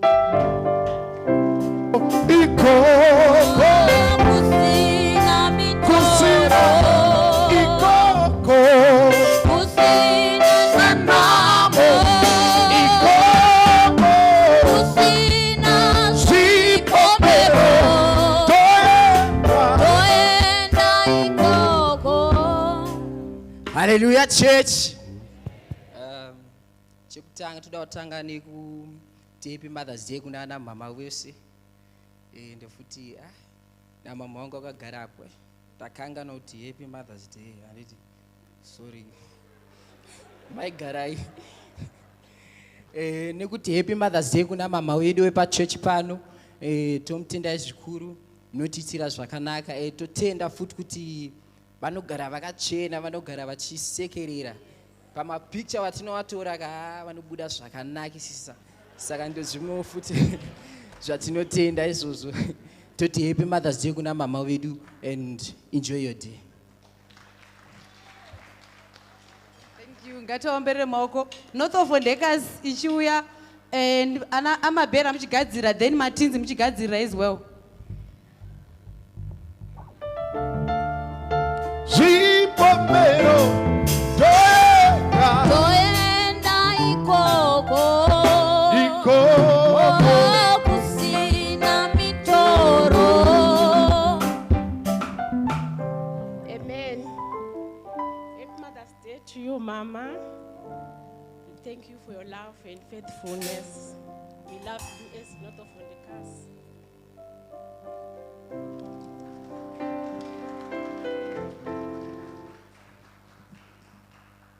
Thank you. Ana mabhera ana muchipedza matinzi muchigadzira.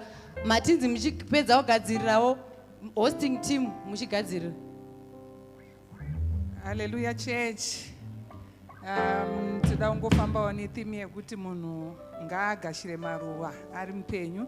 Toda kungotendawo Mwari nemukana watakawaniswa wekugara padhuze namama, kufamba namama. We feel so blessed. Tinotenda. Tiri kungoti happy Mother's Day kuna mama vedu. Mwari vakuropafadze, varamba vachiwedzera makore akawanda kusvika mava gogodera chairo. Tinotenda. Tachibat Osimandiri Dinonyanya Kwatapa kure kure kure kure kure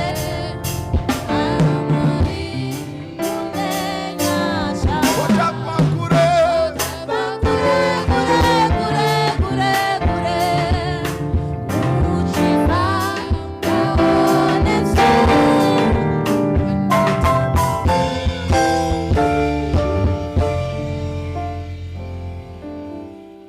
Hallelujah. Happy Mother's Day to all the mothers. We just want to say you are appreciated more than words. We wish you a day as beautiful as your heart, and we love you from the moon and back. Thank you.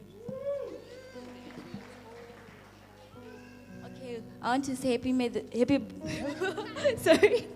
I want to say Happy Mother's Day, Mama. We thank you for your love, guidance, and for praying for us every day. You're not just our mother, you're a spiritual anchor. Your spirit, your wisdom, and your faith inspires us every day. We love you more than anything. Happy Mother's Day.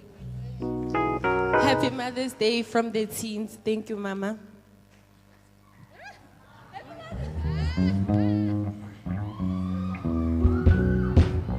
Happy Mother's Day to Mama. Thank you. Ngatiomberere maoko achinogara pasi. Hosting team. Aiwa Mwari Mudenya Kwatapa kure kure kure kure kure kure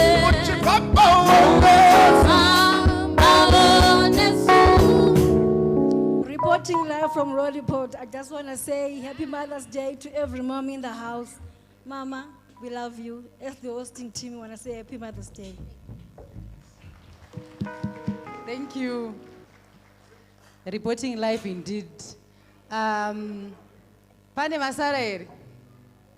Pane any department ratirasirira here. Or data dzogororo.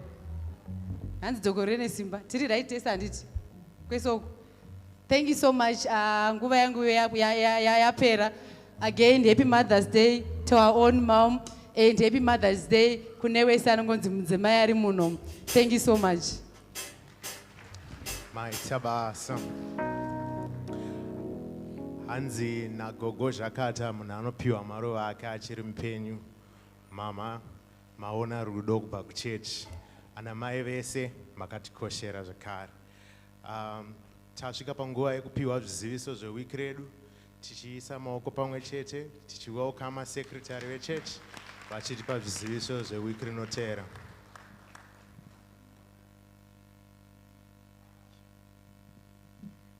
Hallelujah. Regai tingo pakutenda kwose kuna cheya wedu wezuva ranhasi. Ndodavira pane vanhu probably vashoma vanga vachivaziva nai. Sure. Ndindega. Ichokwadi. But actually I really appreciate so much my apologies. Zviri kunditi netsei, but tinongotenda Mwari nenhingirikini. Regai ndichazotaura hangu zvandiri kufanira kutaura. Zvimwe zvacho matimamboona kuti ukada kana uchikosora ukada kufarisa chikosoro chinokuti dzoka pauri kufanira kunge uri. Hallelujah. Chikosoro chinokuti dzoka pawanga uri. But anyway, regai ndipe zviziviso zvangu, then ndozotaura nezvadhedhi a little later on. Ruremekedzo rwangu kuna mufundisi namama, and Happy Mother's Day kuna namama vese, and Happy Mother's Day kuna mai mufundisi. Regai tipanane zviziviso zvedu zvesvondo rino iri tichiudzana kuti tiri kufamba sei svondo rino iri. Hallelujah. We do have prayer and fasting this week, Monday inoi, but however we break that fast, we break our fasting tiri kudzimba zvichingotiitira zvakanaka. Amen. Hallelujah. Tinoda kutenda Mwari. Regai tingoti we will still have our lunch time prayers atinofanira kunge tiinawo aya atinobatsirwa nadhedhi panguva yepalunch, just 15 minutes or so tinenge tichingoitirwa zvakanaka tichingoshumirwa. Chiziviso changu chechitatu chiri kuti this Thursday inoi we do not have our normal midweek service nekuda kwerevival yatiinayo nai. Kureva kuti we will resume again the following week zvichingotiitira zvakanaka. We will resume our midweek services zvichingotiitira zvakanaka. Mwari vachisimudzirwa zvavo nekurumbidzwa. Regai ndingoti again mufundisi vanenge varipo kana tichida kuvaona Tuesday inoi kuoffice kwavo, but let's please make a booking nekuda congestion iriko this very week. Let's make a booking kana turi kuda kuvaona zvigotiitira zvakanaka. You are also free to see him any other time of the week. Dzautinenge takasununguka kuvaona, ivo vakasunungukawo kutiona zvichingotiitira zvakanaka. Chinodiwa kuisa booking chete. Musi wa 22 May kune this couple event iri kuitiwa. I'm very sure tichanyatsokuziviswa zvezere. We do have a couples event iri komswe Friday 22 May. Yatiri kudzidziswa quite a lot over my issues parenting. Kunenge kuine zvinenge zviriko saka vabereki ngatigadzirirei this particular event. Regai ndipo zviziviso zviri maringe nemadzimai. Hanzi madzimai ese muri kukumbirwa kusara soon after service. Kureva kuti munongosara mongogara pakati papapa zvichingotiitira zvakanaka. Uyezve madzimai muri kuziviswa kuti muri kutengesa vari kutengesa. Madzimai vari kutizivisa kuti vari kutengesa ma-eats or something to eat soon after service. Ipo pano pa church. Please kindly support the activities. It's part and parcel of their fundraising activities. Ngati vabetserei kana zvichigoneka chibva watotengera lunch yako pano kumba wosvika wozorora hako uri mumagumbeze kuri kutonhora. Chibva wangodyira pano zvese zvobva zvangotiitira zvakanaka. Amen. Sekereke tiri kungoramba tichiziviswa kuti we have an operating soup kitchen yatiri kungokurudzirwa kuti tirambe tichisapota. Vari kuda ma-volunteers, vari kuda ma-groceries, vari kuda our financial support if ever we can. Hallelujah. Kune vakaita seni vanomboitwa zvekunyatsobatwa kwiyo. It is still okay kusapota ikoko kutobatwa kwiyo kwacho. It's part of supporting kuti zvingoita zvakanaka kuti soup kitchen yedu irambe ichienderera mberi. Hallelujah. Amen and amen. Kana ndiri kuti kubatwa kwiyo ndiri kureva pandakanzi makapleja magaba ebhinzi apa ndisisaiuki kuti ndakapleja. Unozosara usisina reason yekuti handina kupleja. Chiregai ndichingobvisa magaba ebhinzi zvichingoita zvakanaka. Amen. Saka tiri kungotenda vese vari kubatirana nechirongwa ichi. Hallelujah. Pane vari kuzivawo zviri kuitika svondo rino iri. Pane vari kuzivawo. Tingondisimudziraiwo maoko. Kureva kuti hafu yenyu haisi kuziva. Regai ndikuyeuchidzei. Svondo rino iri tine revival. Hallelujah. Kubva musi wa14 vasharukwa vanenge vari pano. Hallelujah. Tichingoitirwa zvakanaka, tichingosimudzirwa. Sometimes it is good kumbonzwa kune vafamba mukutenda kwenguva yakareba kuti kutenda kunochengetedzwa zvakaita sei kusvika rumwe ruzera. Because pane vakati tendei kwemasvondo maviri vakadzoka shure. Pane vakati tendei kwemakore maviri vakadzoka shure. But pane vari kutenda kusvika mukukwegura kwavo, kusvika vaona vazukuru nevazukuru. Inini ndiri kuda kumbonzwa kumunhu akadaro. Ndiri kuda kumbonzwa kuvanhu vakadaro. Ndione kuti kutenda uku kunogonekwa sei, zvinogonekwa sei. Zvakangokosha kuti tingouya tiuye parevival ipapa.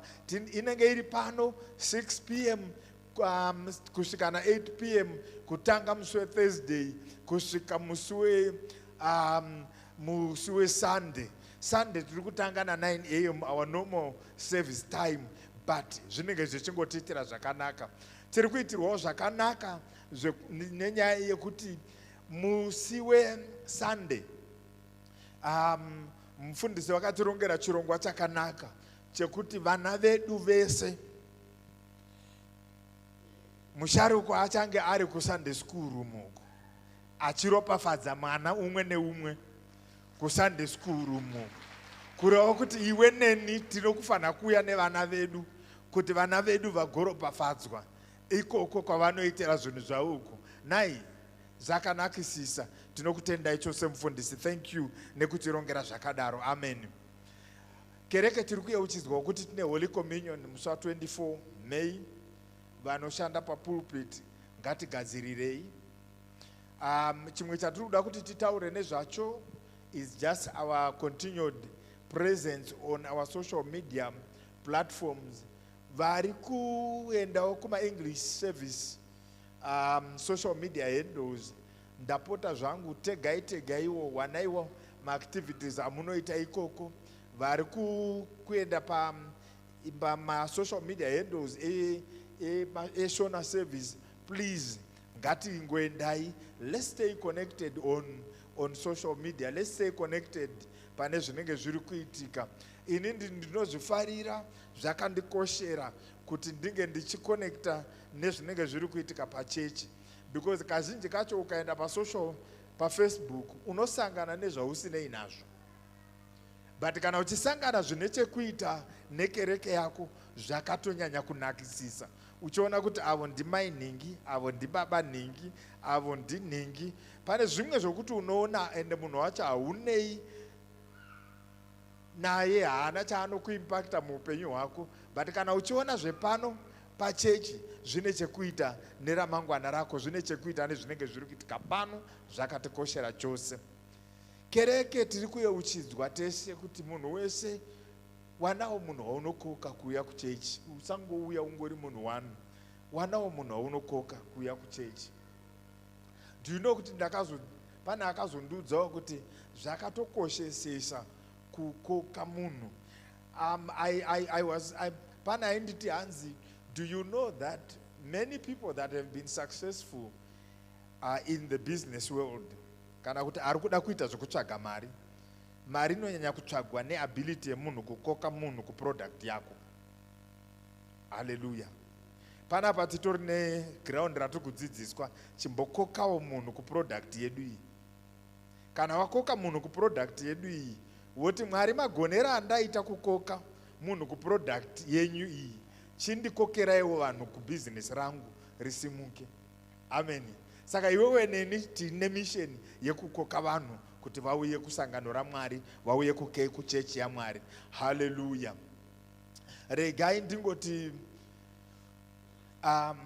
pachechi panapa, we are encouraged to give items during service, or services edu, item atanga tichida. Ndine urombo kuti anhasi anga akatirebei, but it's the nature of the day, ye Mother's Day. So please, we are encouraged to give items kuno.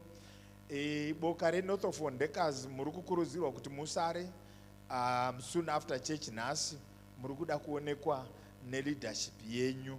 Hallelujah. I know kuti ndine nigirikine yandisina kuita ijambe yenyu, but ngatingokokai North of Wondekas sarai soon after service, Mwari vachingokudzwa.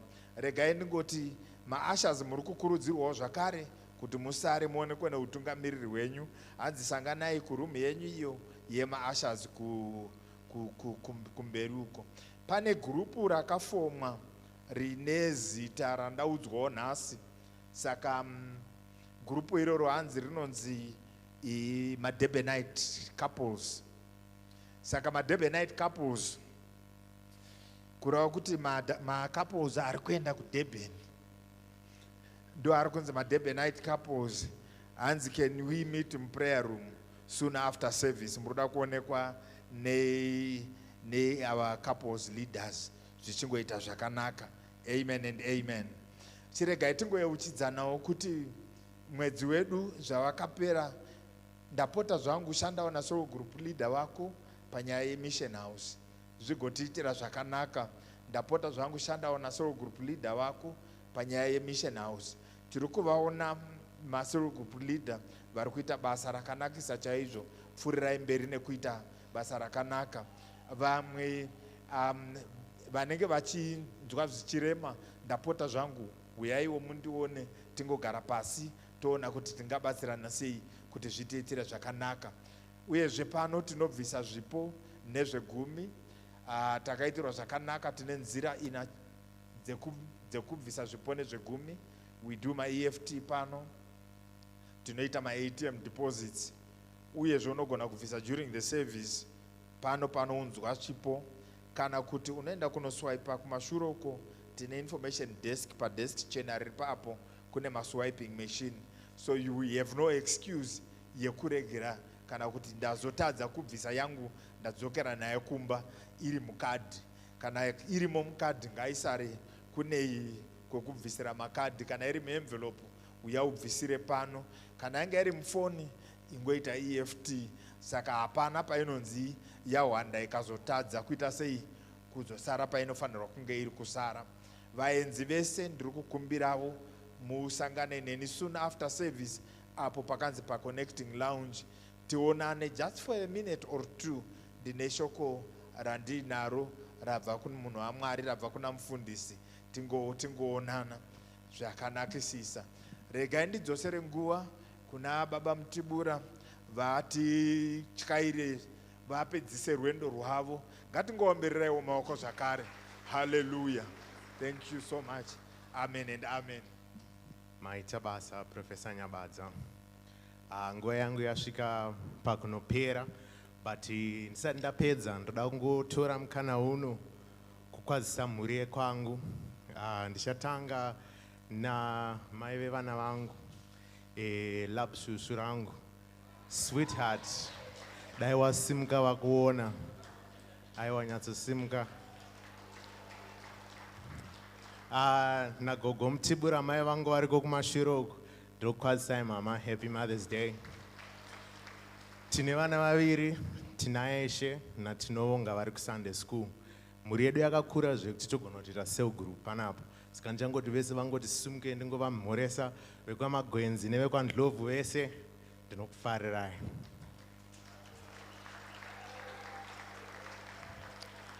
Nguva yanga takamirira tese yasvika. Munhu waMwari achitipakurira mutakunanzva ameno vemazuva ano vari kutaura kuti magunanzi emweya avapiwa naMwari kuti vaise pakati pedu. Tese tichiuchira, mufundisi vachitora nzvimbo yavo.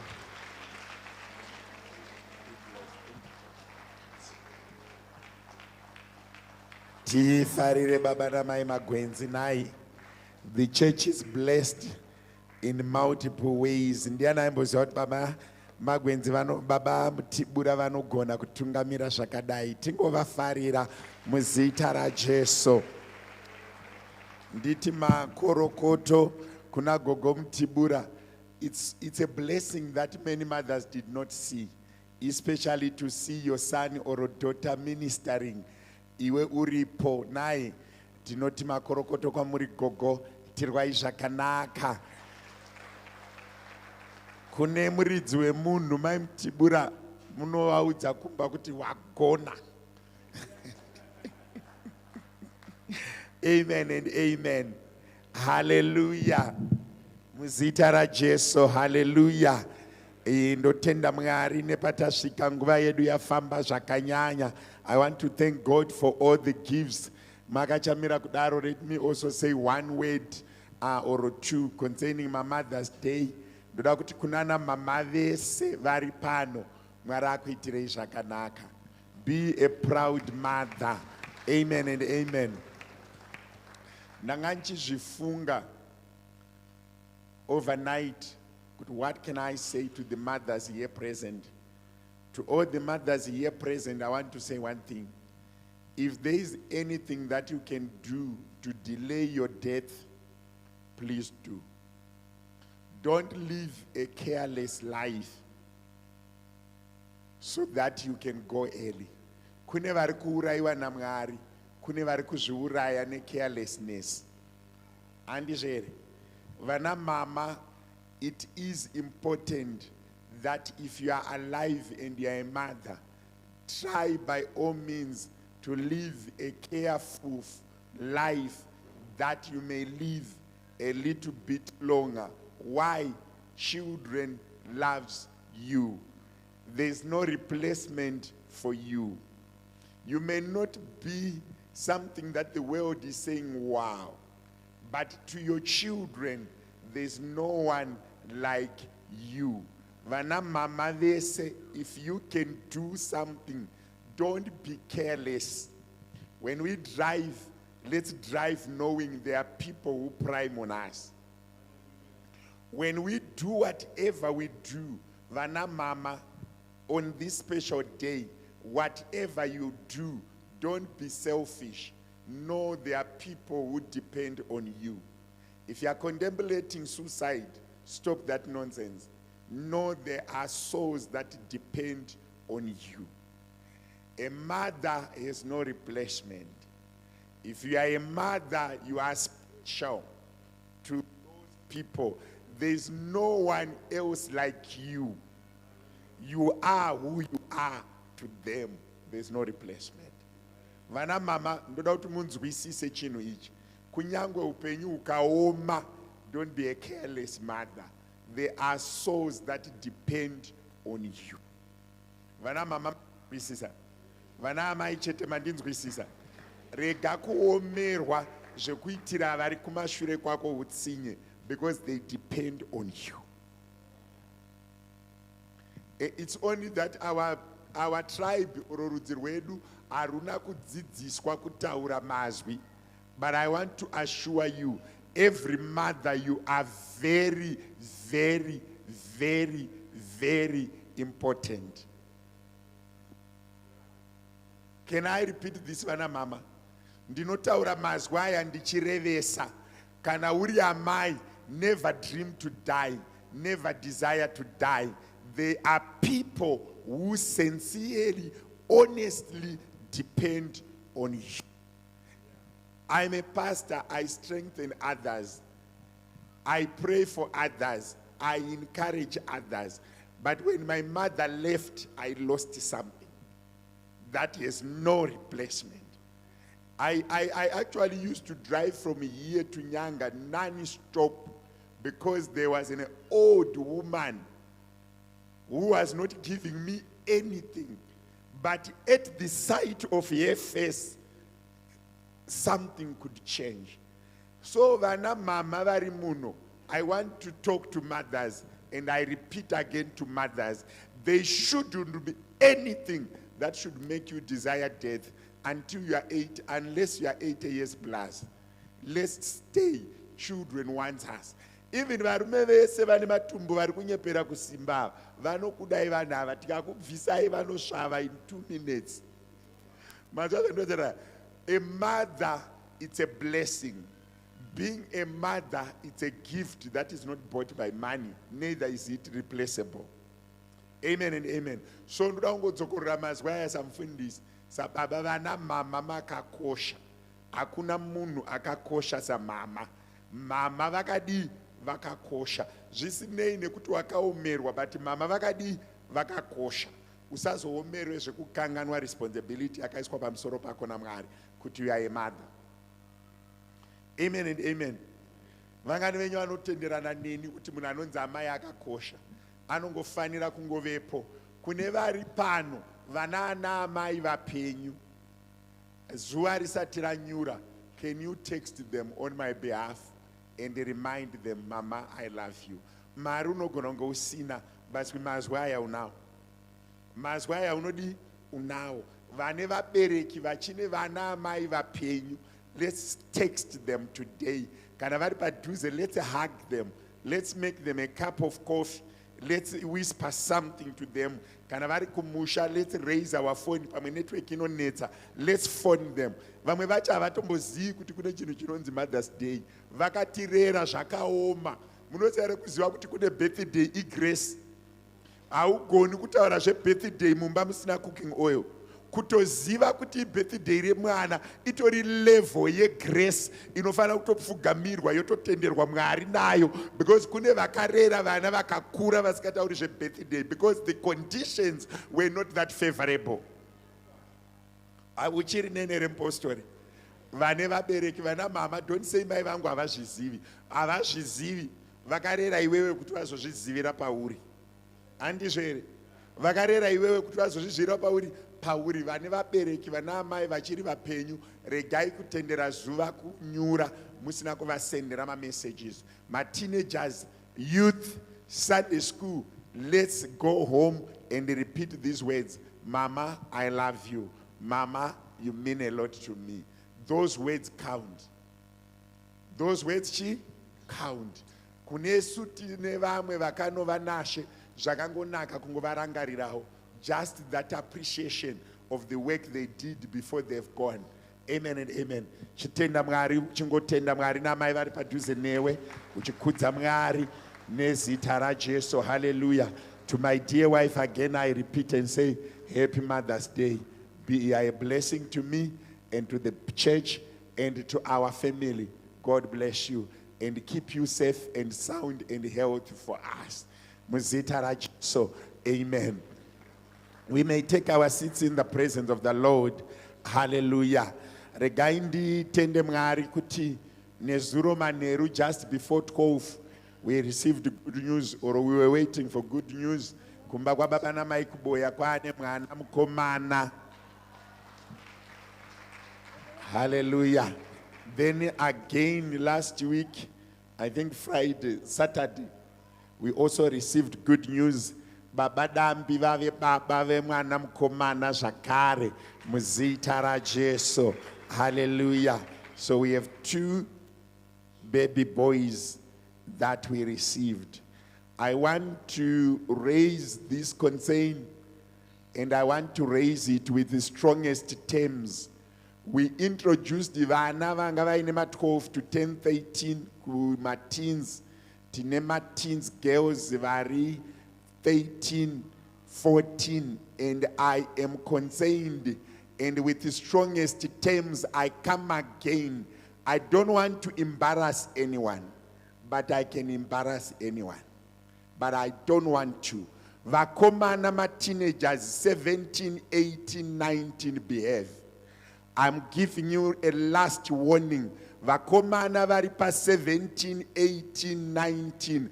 I am repeating myself and I plead with you. Please behave. I am pleading with you. Please, please, please. 18, 19, 17 boys behave. I am pleading again with you. Please behave. If something doesn't change, I'll put you on the screen. Mwana vana va muri kutambisa vana vevamwe vanhu. Vakomana vane 17, 18, 19. I repeat again for the last time. If this does not change, I'm well informed. Next week in the screen up. And vabereki, I'm very unapologetic. Ndikanyadzisa mwana wako atadza kubehave nekuti ndiri kuvakumbira through my structures aripo, and I'm also pleading in front of you vabereki. Handei tinotaura nevana vedu vane 17, 18, 19 kana usingadi kuti anyadziswe. Mandinzwa here vabereki? Ndiri kukukumbirai nemutsa vaMwari. Vakomana vane 17, 18, 19, they are not behaving. Vabereki vane vana vari mukategori iyoyo, ende vabereki vane vana vasikana, please manage the phone. Vana vedu vari kutumirana nude pictures 1 a.m., 2 a.m. Parents, where are you? Vabereki vana mama, I'm asking you again. Where are you? Mothers, where are you? Mwana wako panenge achita video call asina hembe na 1 a.m. Parents, where are you? Why does a child with 13, 14 years have a phone at 2 a.m.? Vabereki, vamwe vana vamina vava vachazokutarisa ipa guva renyu vachiti guva iri rairoya iri. And I repeat again with the strongest terms. Vana mama, ngatitorerei vana vane 13, 12, 10 years. They can't manage the phone throughout the night. Vabereki, muri kundiudza here kuti muri busy zvekutadza kungotora phone maneru. Makaropafadzwa nedata here. Do you know, and I want to repeat this as a concerned pastor, vana ava vamwe vacho vachazoenda pamakuva edu vachimatuka tafa. Why we are not being called custodians? Mwana ane 11 years anenge achita video call asina hembe. Where is the mother? I'm asking again, where is the mother? Vana baba, makadya manuduzi zvekupusa zvekudaro. Inini I can tell you kuti kana mwana ane 11 akadaro, muri baba, you have lost the wife, you have lost the child. Many stand your ground. Civilization does not mean kupusa. mai inini mwana ane 10 akanga aine foni manheru, I blame the father. He has lost authority. A wife in the house should know kana takati foni inotorwa na 10 inofana kutorwa na 10. We are a church. Vabereki, let's not over become complacent. Vana vane ma 10 years avana capacity yekugara ne phone throughout. Mwana ane 13 years asati ane capacity yekuisa password pa phone yake. They own nothing, they have nothing. Phone na 10, 8 o'clock homework yapera ngati torei phone. Tomuchengetera akuda kuita homework tomupa. And the life is so short, vabereki. I was looking at my daughter is 16. This year, December, my daughter will be 16. Another 3 years, I don't have a matric. But these 10 to 12, 13, 14, vabereki, let's remain vigilant. Nemi vana amai mrukutu wangu mkomana hana chanoruza. Akatodzidza kuita mhombwe. Yatova mhombwe. I'm so worried nema teenagers. If this thing does not change, my teens achafana ngozogara mwana afana ngogara nembereki wake. Because we cannot come to church kunotivaite chihure pa church. We cannot. This is the place where they must be groomed, where they must have manners, where they must learn the good thing. But if a commander vari pa 16, 17, 18, 19, they are not behaving. And I have my names, I have evidence. I'm just giving them a week of grace to stop. If they don't stop, I'll put them there. Andiroveki, andiroyeki, anditukiki. Even ukatondiroya, even ukatotumira munhu akandishuda, ndinoenda kudenga ndichiti Mwari ndaita zvandaifana kuita zvamakandituma ndigamuchirei. Because we cannot have such. But I blame my mothers. Vana mai, step up. Vana mama, step up. I repeat again. Vaskana ma 13, 14 varkuita chihure. It's because of the weaknesses of the mothers. These guys have an data. These guys have an amaretenga phone. Parents are preparing the mischievousness of their children. And I repeat again. And I repeat again. We are suffering because the mothers have moved from their position. You know, it's so disheartening. Kuti vana vedu, they are misbehaving because parents are not standing on the gate. Mwana hakuna mwana anofane kurohwa. Ende vamwacha havasidomborwa. Varungoda proper management. We take the phone. We take the phone. Just take the phone. Vana venyu vari kuenderei vabereki nemaschool. Vanoenderei kuchikoro nefoni.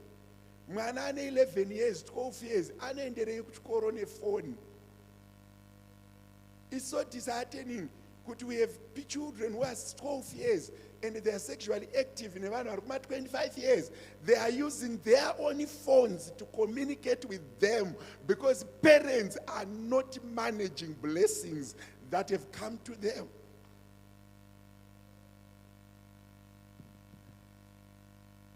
I'm asking you, abereki. And msambondimanyise apana wati umbomanyira panyaya iyi. Msambondimanyise ipapa apa ndo pane upenyu apa. Musambondima ipapa apa ndo patori ne life ipapa apa. Imboimagine tatafamba zvakanaka wani. Since 2016 ndichiuya panapa, we have never had a teenager pregnancy yemwana ane 14, 15. We had one. Yemwana akaita pregnant. Agara pakonapo. I era pregnant, I had 14, I got delivered 15. I got vapa, we had one. And then numbiana kuipiwa ne another teenager. Akaipiwa ne munhu mukuru, achitoshandisa phone. Yapiwa nembereki wake 14, mwana anda number 13, mwana anda number mai vemwana uyu avasi panzvimbo. And it's so disheartening. And right now I sit with mothers, they lost their future. Can we repeat it again? vabereki ndiri kuapila kwamuri kuma-teenagers.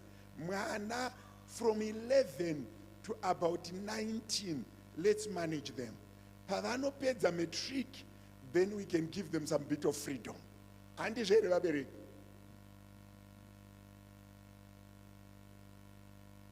And kuno mwe munhu atorwadziwa kuti mufundisi wari kuzvitaurirei. But I want to repeat this. Chihure chakazara apa. Izvezvi as I speak kudai, vari kutotextirana mapictures vasina hembe. Izvezvi so. Ane mafoni evabereki.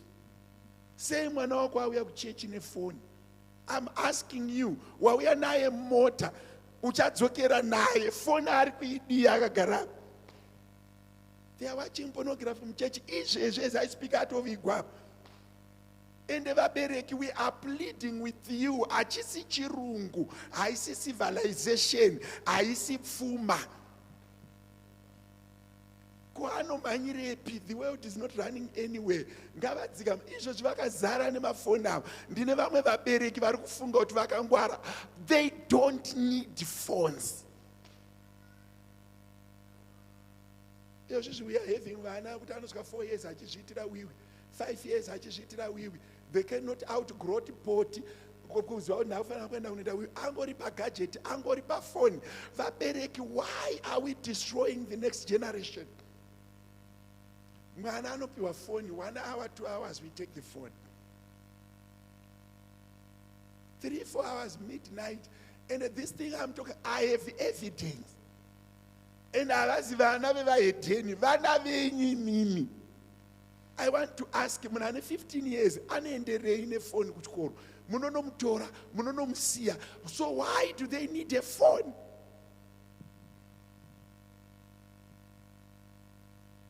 Vachaita zvirwere vari vadiki. Vachauraya future vari vadiki. Why does a 14-year-old boy sleep with a phone?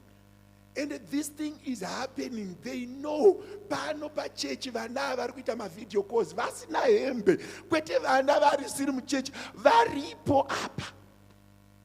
I have evidence on my phone. 9, 10 of them vari kufonerana vasina hembe. Mutswi chaiwo kushama kudai. Vaita ma-video calls.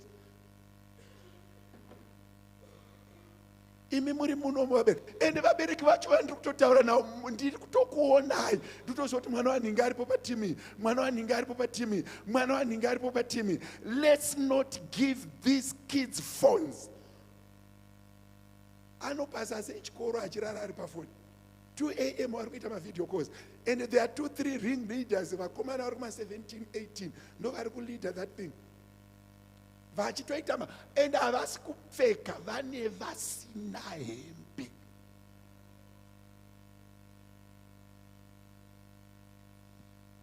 I've never done that. I'm 43. But this comes out of the stupidity and naivety of the parent. There is a full parent, mubereki akapusa. Even tikarova vana hatisi kukwanisa, because it's not their making. Can you ask him, mwana ane 13 years kuti aita accident nemota? Who gave them the car? Who gave them the phone? Vana baba chete ngondita maoko mudenga yaka yaka. Vana baba regai kupusa zvekudaro.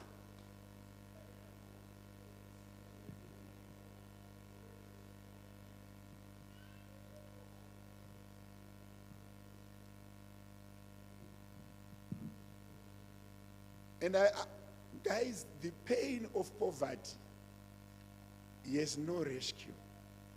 The pain of poverty is an intentional thing that can be fought.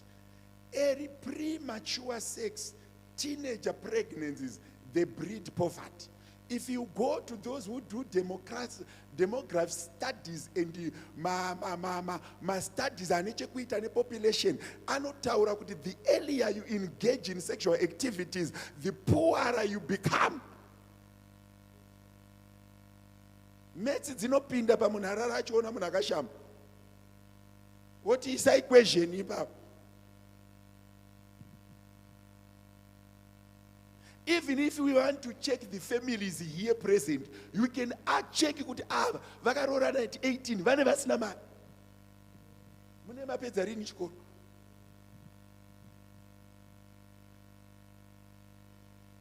Apa chandituma kusatoisa pabhodhi apa kuremekedza vabereki. I'm giving you a chance as a parent to manage your stuff. If you don't, because how do you want it? How do you feel? Uri mwana wako ari apa achinzi anga achifona akashama. Iwe wacho unosara wakapfeka. Iwewe mubereki unosara wakapfeka. Unoiwana here step yekubva pawakagara apa unobata kudhoo. Une uchifamba sei?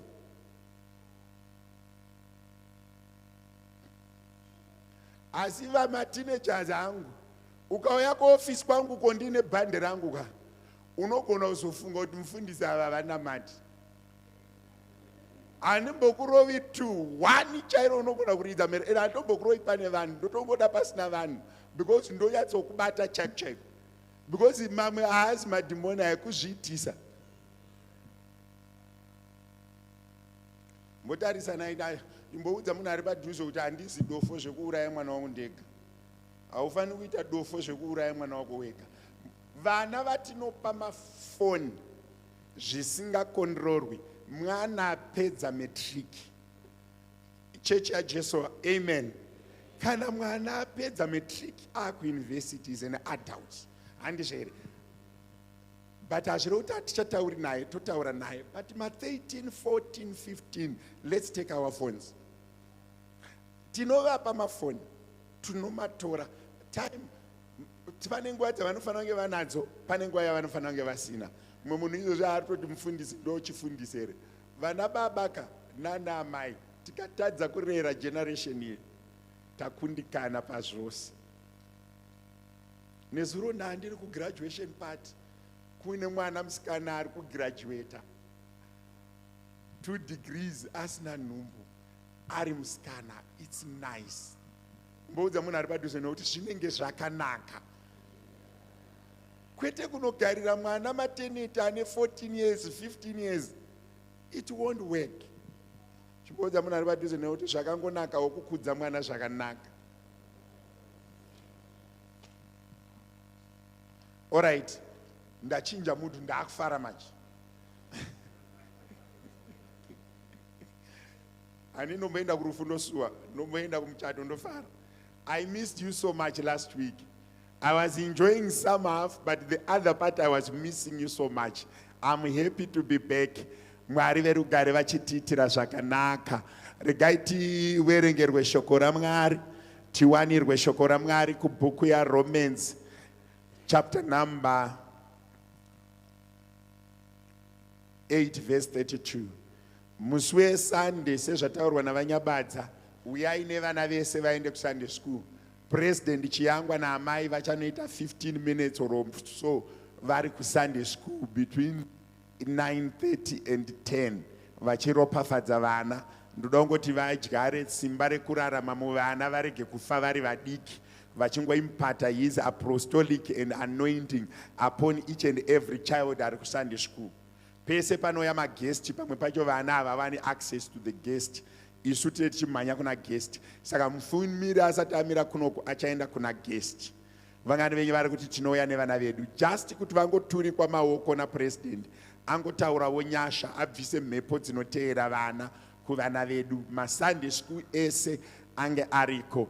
Tichiri ipapo zvakare ndiri kukumbira ma-individuals and ma-families anoti mufundisi, we want to partner with you tigopa president mari yedrink vakuenda. Ndine hama dziri kuti vamufundisi toda kubatanidza mari yekupa president vakuenda 500, 1000, 2000. Ndine hama dzakadaro. Tinozoida Sunday toisa mu1 account tingopa baba vakuenda tivarigadzirire drink rakanaka.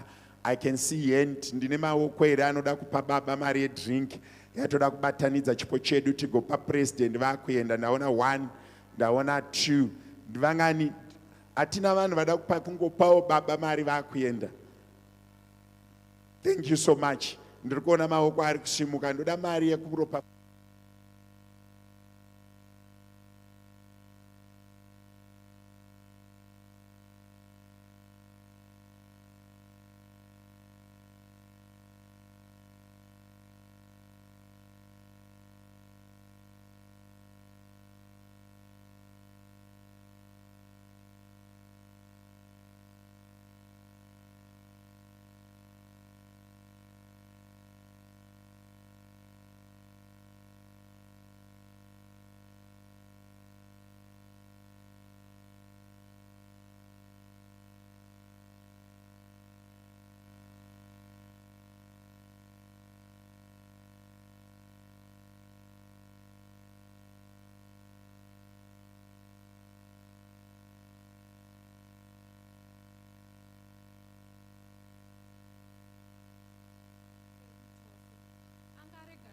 ngokutipawo zvose pamwe chete naye.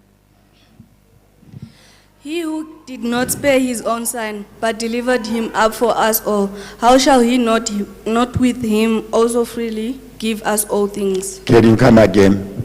He who did not spare his own son, but delivered him up for us all, how shall he not with him also freely give us all things? Hallelujah. Tiverengerwe theme scripture, but ndoda kuti muzodzosera the same scripture iri pabody. Nguva yekupedza service yatokwana, but I'll be very short and quick. Asi muchagamuchira simba kana mweya mutsvene auya pamusoro penyu, uye muchava zvapupu zvangu muJerusarema, nomuJudhea mose, nomuSamaria, uye kusvikira kumigumo yenyika. But you shall receive power when the Holy Spirit... But you shall receive power when the Holy Spirit has come upon you, and you shall be witness to me in Jerusalem and in all Judea and Samaria and to the end of the earth. Kana madzokera kumba ndoda kuti mugoenda pa website re-AFM in Zimbabwe mungotarisa kuti muverengiwe shoko. Pane vane mai vaiverenga vhangeri rokuti kana iye mushumiri wacho anenge asisina chekuzoparidza. Just want that. Mai vaiverenga vhangeri zvokuti vese vanenge vakarara vaitomutswa naye. Amen and amen. Tagarisa kwenguva yakareba, regai ndirumbimbe 1 or 2 stanzas tichimutsa vakarara nevaakutonorwa. Muri simba rangu Mwari, muri simba rangu Jesu, simba rangu hapana chandinotya. Muri simba rangu Mwari, simba rangu Jesu, simba rangu hapana chandinotya.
Hallelujah. You can stand there.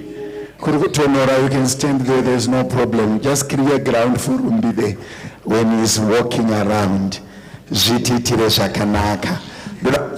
Romans, just put Romans. It says, he who did did not spare his only son, but delivered him up for us all, how shall he not with him also freely give us all things? Today, ndinoenda patitle inoti my footing. Daraidzvenyu pasi ingotokorwa kuti my footing.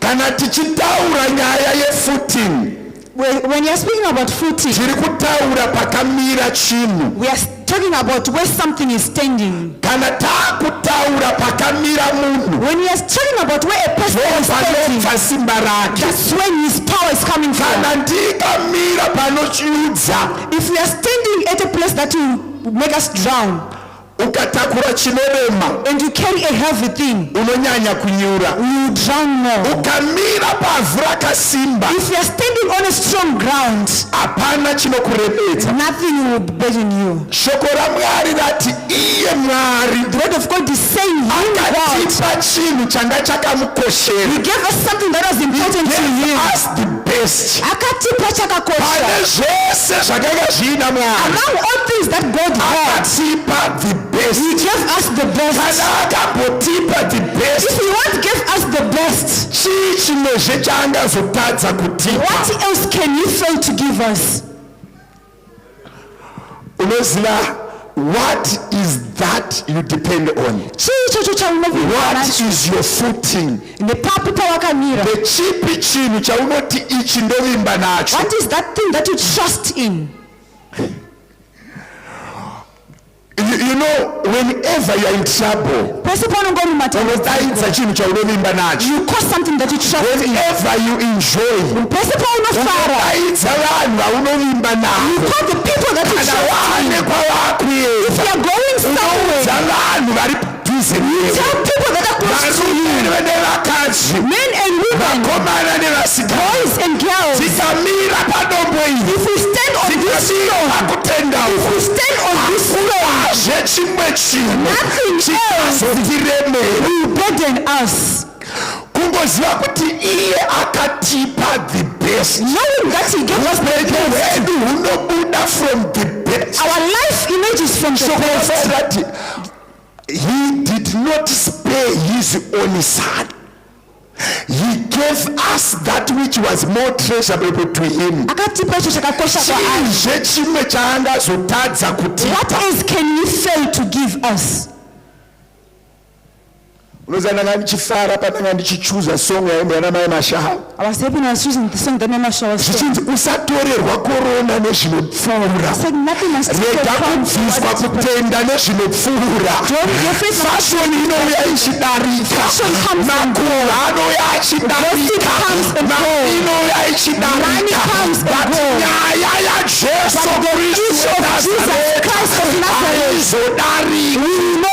Panyika tinoda Jesu, kudenga tinoda Jesu. Murume uyu hauna pauchazomusiya. This man will not leave him. Kune munhu anoda kuti mangwanani ano angotanga kuziva kuti zvinhu zvese zvatinoona nemeso zvinodarika, runako chairwo runodarika, nesimba chairo rinopera, nepfuma chaiyo inopera. Kune vanhu vairemekedzwa akapera simba, asi zita raJesu taimba naJesu kuti iye akatipa chakanga chakakosha kudarika Jesu. Through Him He can also give us freely all we want. Zvese zvatinoda pachena. Unozoti wamapisarema 23 verse 1. Oti muri mufudzi wangu, hapana chandingashayiwa. Ndimi Mwari. Unozoti the world is depending on education. Nyika irivimba neshamwari. Ano ndauya kwamuri vaina Mwari. Akatipa the best. You gave us the best. Can I repeat this to you? ngandidzokoreze kwauri. Hakuna munhu anokupa the best. There's no one who give you the best. The only man who can give you the best anogona kukupa the best is God. akatipa the best. He's the one who gave us the best. Anokupa his best car. There's no one who can give you the best car. If you someone say come and take a car, yake chaiyo anogara nayo. Ukanzwa munhu achiti ndakupa zvese asara mazvimwe, iro shoko raMwari rati love your neighbor as yourself, not more than yourself. But anonzi Jesu akakuda iwe neni kusvika pakuti he loved us up to the extent of dying for us. Charemera chechi meso edu akatarisa kuvanhu. What is big in the church is that we are focusing on people.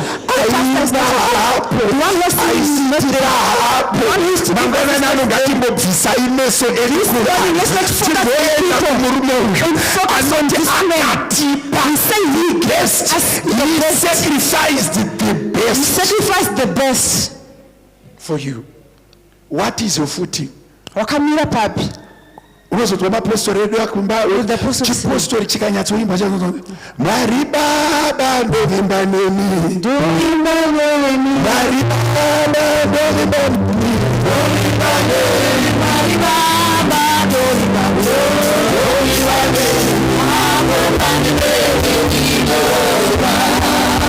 Mwari Baba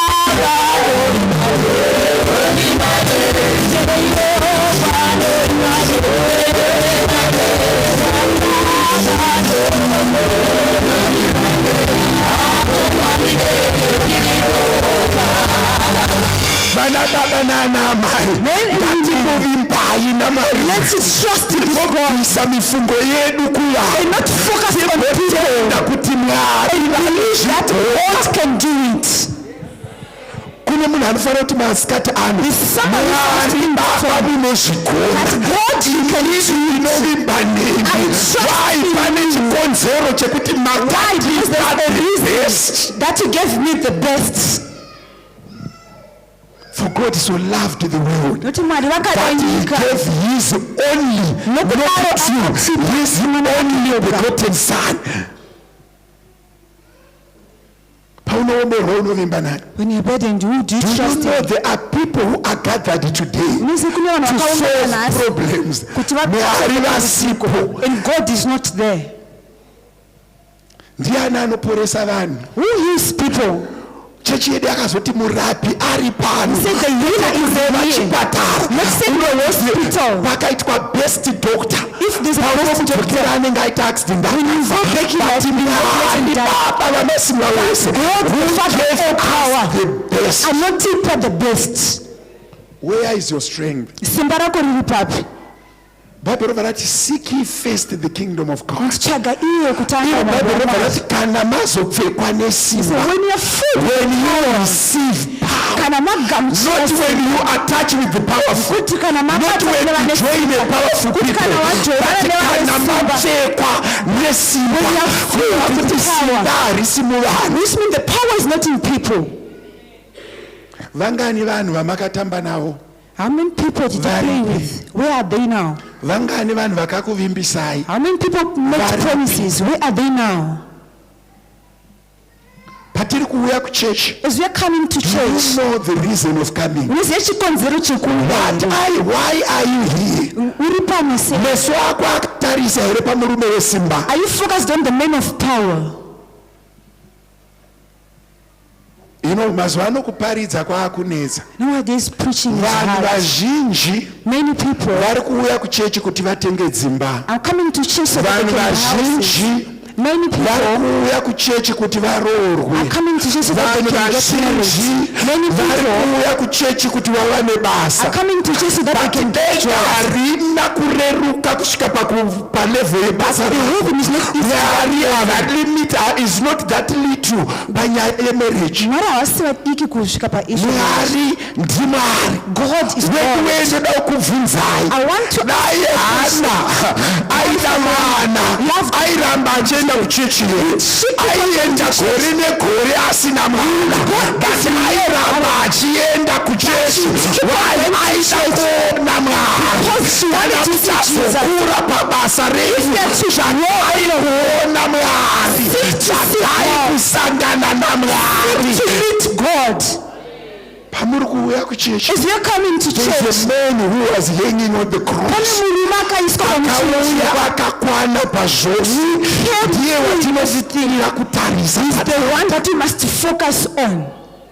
Kune vanhu vakauya kuti vazopora. There are people who came so they can be healed. Zvikanzi ko ndiani akatadza, And so who sinned? akaberekwa riri bofu, The one who was zvikanzi born naMwari blind. zvakaitwa And kuti it was ukuru done hwaMwari so that the huonekwe. greatness of God Ndine to be mumwe munhu ane munzwa uri munyama, There's someone who remekedza Mwari munzwa uripo. Zvakaitwa kuti ukuru hwaMwari It was done huonekwe. for the greatness of God to be witnessed. Zvino manje Mwari vakauya yedu, If God comes in, ukuru hwawe hunoratidzwa panani. how will His greatness shown in Saka someone? manje He's kusvika yache mbere achinamata Mwari. praising Sei God. musingachaendi kuchechi? Why are you no longer going to Hakuna church? simba, See, there is no handina power. mwana. I'm Sei dying. musingachaendi kuchechi? Why are you no longer going to Hakuna church? simba, There's no vanhu havasi power. kudonha pasi. People are not Wedu falling. hatilinge kudonha kwetaka, hatilinge simba, hatilinge ngazi. Ndauya kuzonamata Mwari. Zvakadaro ngatinamate Mwari. Inopera Mwari havaperi. Runako runopera Mwari havaperi. But God cannot finish. Kuno mumwe munhu wekuti mazuva ano anenge achingotevera machechi kuna vafundisi vari kuendedza vanhu pasi, kune vafundisi vari kuumburutsa vanhu pasi, kune vanhu vari kuti munhu anosvika ari pauri zvonzi famba famba ndokwamuri kuenda. Zvese izvi ndezvepanyika, akafira pamuchinjikwa kuti Mwari aremekedzwe, so that God can be respected, noti kuti muroorane, not for you to get married. iye murume anombokutumidzira akashama, ndiyo The one who sent you vakanamatira. pictures is the one you're praying for. Kune munhu andikutaura naye, I'm talking to patinenge someone. tauya kuchechi, When you come to church, ngatitange kufunga kuti let's start what thinking. God says, Mwari vanoti He gave us the best vanotipa so zvakanyanya that kunaka we stay within the best. kuti tigare mune zvakanyanya kunaka. Kutenda kwedu kwaakushoma mazuva ano. Our belief is We now believe in seated. miracles, we don't believe in Christ. We Tinotenda munhu hatitendi believe in Kristu. what we can see. Tinotenda But mune simba zvatinoona. raMwari rinodarika zvatinoona. But the power of God is more than what we see. Kukanzi kuri kuroorwa vanhu mese munoenda, They say kukanzi people kuri are getting kutenga dzimba over. mese munoenda.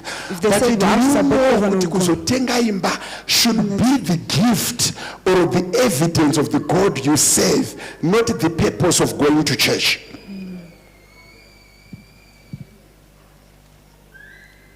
Munoziva here kuti chechi inogona kurarama musystem yepanyika. Do you know that the church can Isina survive on the Mwari. earthly systems without God? Church can survive muvanhu Church isina can Mwari. survive muvanhu without God. Pane chinhu wani chandoda kuti tidzidze. There's one thing that you have to learn. What is your desire when you come to church? Zvipi zvaunoshuvira What are you desiring when you come to church? zvipi zvari kudokairira Is it to church? see God or to see the evidence of God? Kuona vanhu here kana kuona zvinobatika zvaMwari? Unoziva kuti munhu anogona kuita mufundisi asina Mwari. Do you know that someone can become a pastor without Akauya God? panapa anoswera achikirema Greek. Coming to church, you Ouya come in anotaura in Greek Greek. because mamuverengi moti And he baba comes vane instead. ndimi. Iye achitaura Hebrew. And he's Munoziva kuti vanhu munogona kutaurirwa Hebrew munomu mukataura kuti baba vane someone ndimi can dzakareba. speak in Hebrew. Pasina kana mweya mutsvene munhu achitaura without Hebrew. the Holy Spirit, but someone speaking in Hebrew.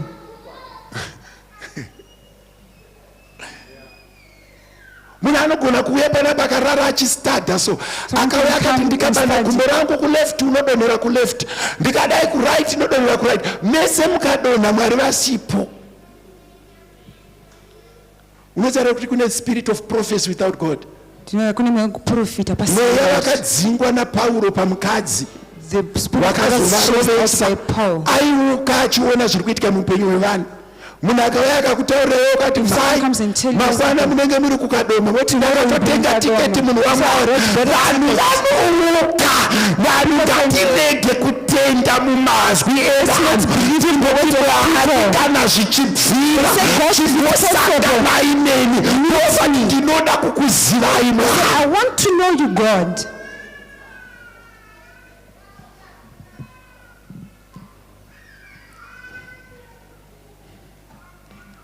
Do you know kuti pastors have meetings dzekutaurirana kuti vanhu tovadonedza sei? Of telling each other, how do you make people feel? Iwewe vanchida kudonedza ndokudonedza. Pahuro pako pane tsinga yekuti ndingangotepa kudai unodona. Pahuro pako ipapo pamutsipa pako. Pane tsinga ungangoguma so unoti pa pasachiri chivade pa. Pamutsipa pako ipapa. Waizviziva here ndomoda few seconds makaisa tsinga yangu ruoko rwangu manzo kuti dhimoni baba vanhu ngatirege kutarisa simba tarisa pakuchinjikwa. Focus on the cross. ndikateva kuti munhu wese anoenda mazuva ano unonzwa munhu achipatsa kuti ndiri kunamatira mavhisa vanhu vaende kuamerica ndiri kunamatira micha eduwe Mwari vakadarika mavhisa. Munogona vaona mavhisa mukanoshupika zvekuti dhu. Usaendeswa kuAmerica nevanhu. Usaendeswa mumarriage nevanhu. Let no one see you to marriage. Mweya vati ngavarora. Munokiana from day one. Unotaka kurumana nzeve.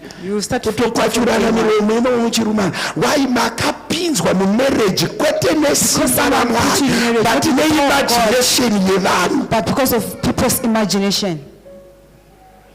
Kana ndichida hangu profita ndingotsvaga kuti munhu ane suti yakanaka roti baba mweya vati pano makazoprofitwa kanzi baba mweya vati mundipe imba zvikanzi handina imba zvandiri kurevai mumweya.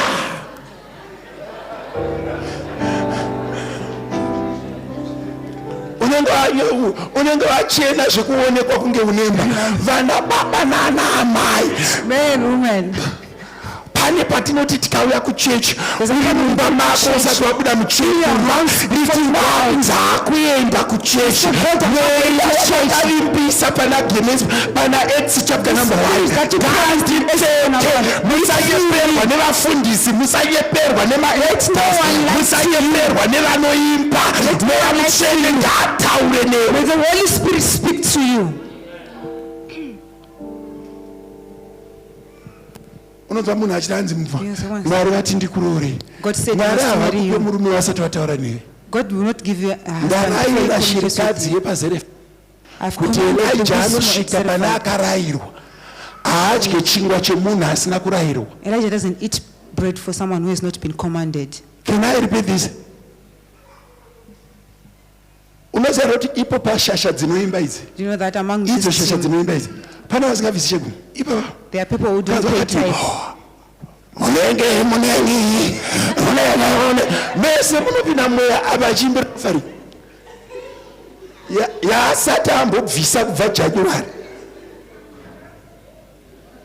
Chaakaita chii akaropafadzwa nechipo chekuimba stage and manage the stage. Dzishasha dziripo makamboona bhasiketi richibva apa aya avafambika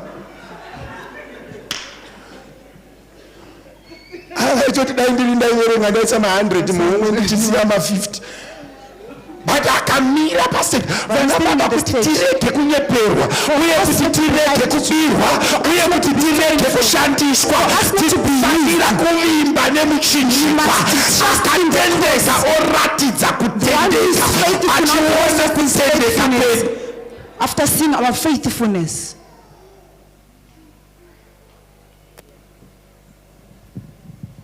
Munhu anoenda Bible college oora asi achifundisa chacho anga asina zvekuroresa.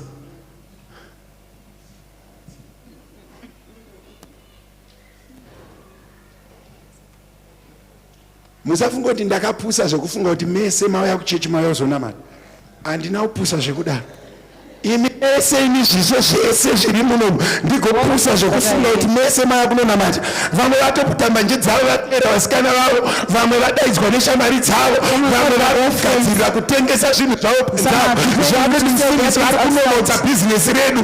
Kune vanhu vamwe vasinei nevhangeri but vanova kuchechi saka vanouya kuchechi.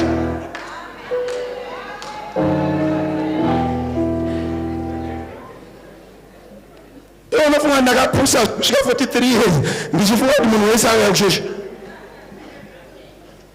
Imo munomu kune vanhu vekuti akangonzi auchatengesi atsiki pano futi.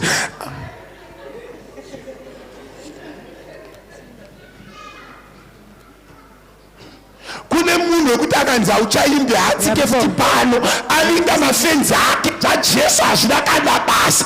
Muno muchechi munhu akagumisira kunamata muna January anotopomba nevanhu achiroya vanhu. Muno muchechi kune vamwe vakamirira wachechi venga kugogoikoya muchechi woti munhu wese apinda muchechi anonamata. Satani anoenda kuchechi. Even the devil goes to church. Paiti ndaona Job achifamba amona Judas aisaenda kuchechi. Judas aisaenda kuchechi. Anga aripo pa12 ipapo Judas. Urangaro wake wanga usinei nezvekuti akabereka naJesu. He was focusing on the praise church. Zimwe shamwari tanga imanamata. Zimwe shamwari tanga imanamata. Zimwe shamwari tanga imanamata. Ana ulipo yezi tanga wanamata. Visitors start by prayer. Unopinda mu drinking group. You enter a drinking group in a church. Kune vanhu vari muno. There are people vakasangana votenga waini votakwa. If they meet, they will swira wine kwa sharing. Karaine baba. Karaine baba. Baba lazima kamkeep. Usapuse zvekuda kufunga kuti munhu wese auya kuchechi auzonamata. Munomumburisirwa mwana muno. Muri muno muchechi. And you are here in church. Pakati pedu pane waya kuzonamata. But among them as well. Ipo baba. Panoona pane vana vatu vasinganamatiwa. Akaguma kare. Vamwana vabatorowa mukati mpama ndokubana asvika kunoko anenge amunhu waMwari achifamba nesitepe inga ari kutsika Jesu. Iye asina Mwari wacho. Kana taakunamata ngatirege kuvimba nevanhu tivimba neakatipa zvese. He is faithful. Ukavimba nevanhu you'll be disappointed.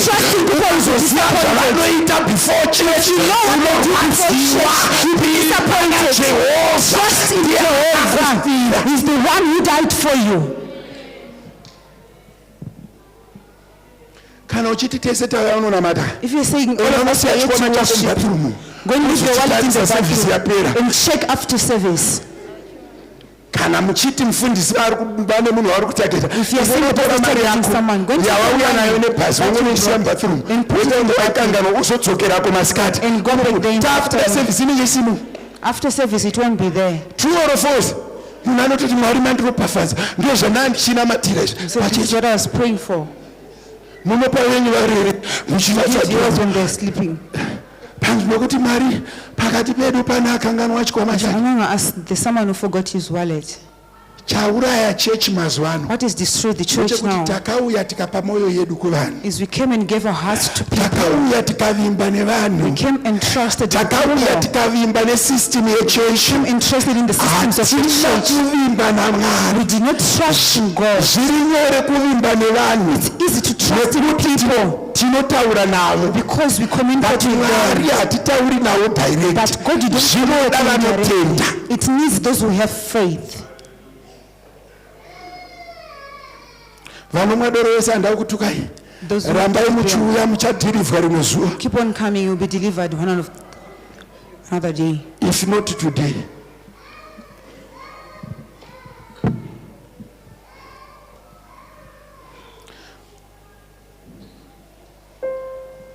Ndodai kuverengera this. Unzwisise this scripture.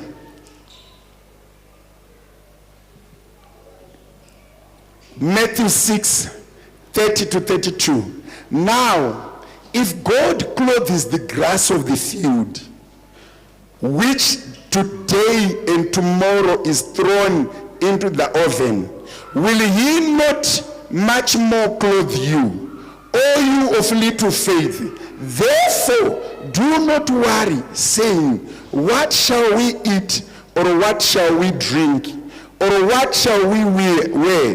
For after all these things the Gentiles seek. Your heavenly Father knows that you need all these things.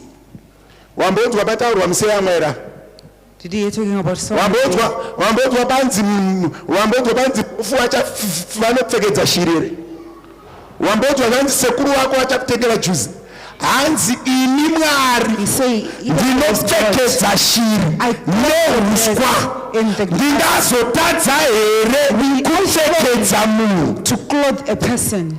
You know, this verse is just teaching us that our worries and our fears must be submitted to Christ, so that when we have a footing in Christ, you will not fail to clothe us.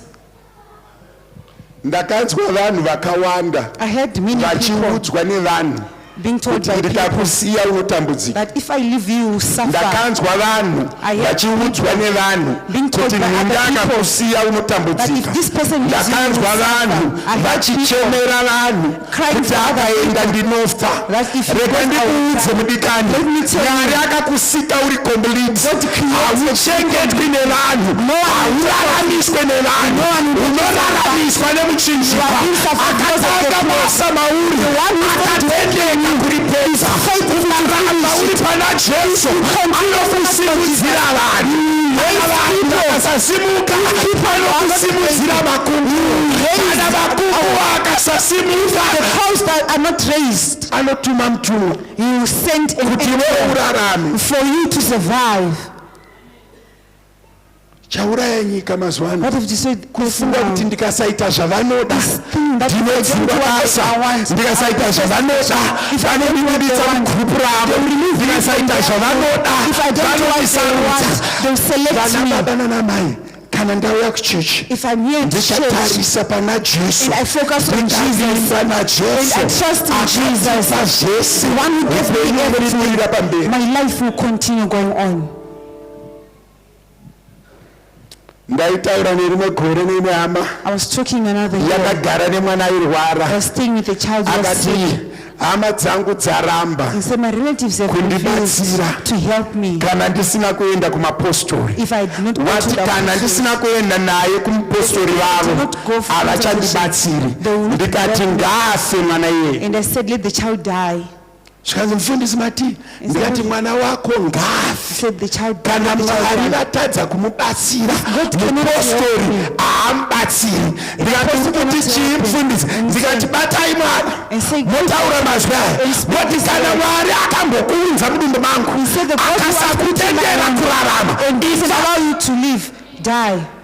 zvikanzi mazoita sei nemwana? Ndikati ndabvuma hangu kuti ngaafe. Kana zvaramba ngadi ngaafe.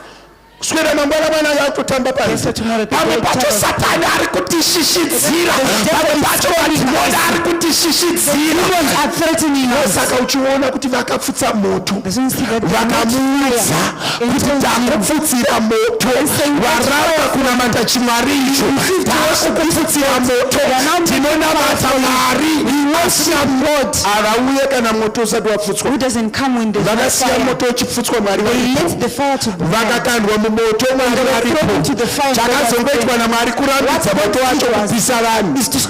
Vandiwerega kushishidzirwa nenyaya dzevanhu. Kana Mwari akasatirwira isu vachavaipisa.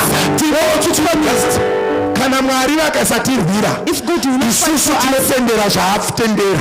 Ndiye akagotisika. Kana taakufanira kufa ngatinofa. Dai urivo wakapfutsirwa moto, waitoti zvatovharana, but varume vari kuti tiisei mumoto. Panonzi paina Mwari ndiedzei. Hauedzwi zvisati zvavepo. Rimwe zuva ndaichemera mumwe mufundisi wechikuru, ndikati baba, ndiri kutsvaga basa. Zvikanzi unoda basa reijiri? Ndikati ndiite full time.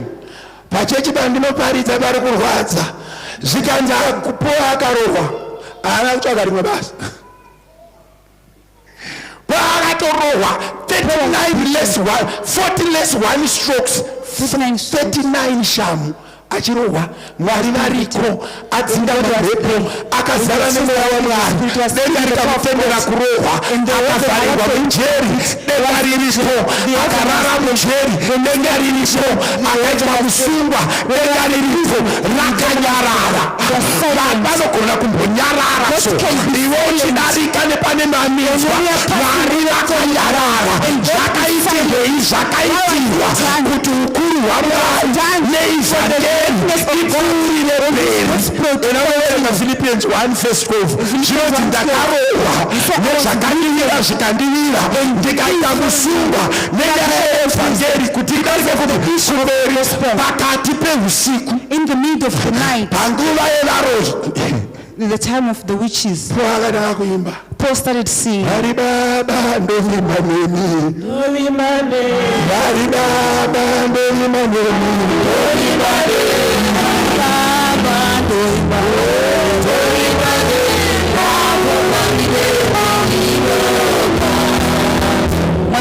Ari pakati nepakati musana wakatsemuka neshamu ndopakudenga kwakadzika mhepo ikasheka prison masuo akavhurika nevamurova vakavhundivhunduka vakatora munondo vakuda kuzviuraya zvikanzi mambo musazviurayi ndiripo nevasungwa vese and the prisoners, they are also there. They did not go out.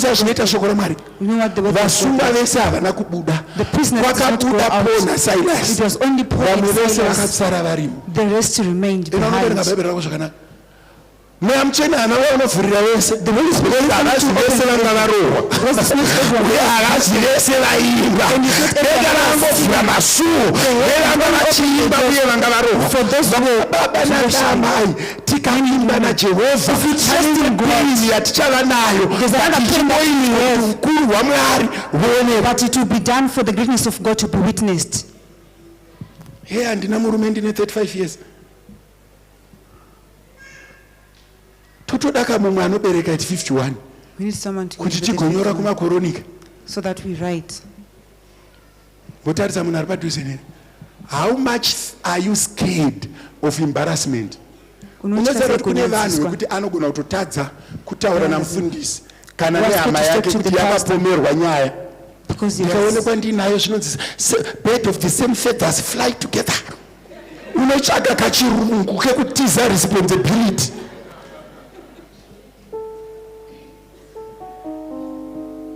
Iye Jesu paakauya aizviziva kuti bird of the same feathers fly together, but akanodya kumba kwaZakeo akanobata vane maperembudzi achizviziva.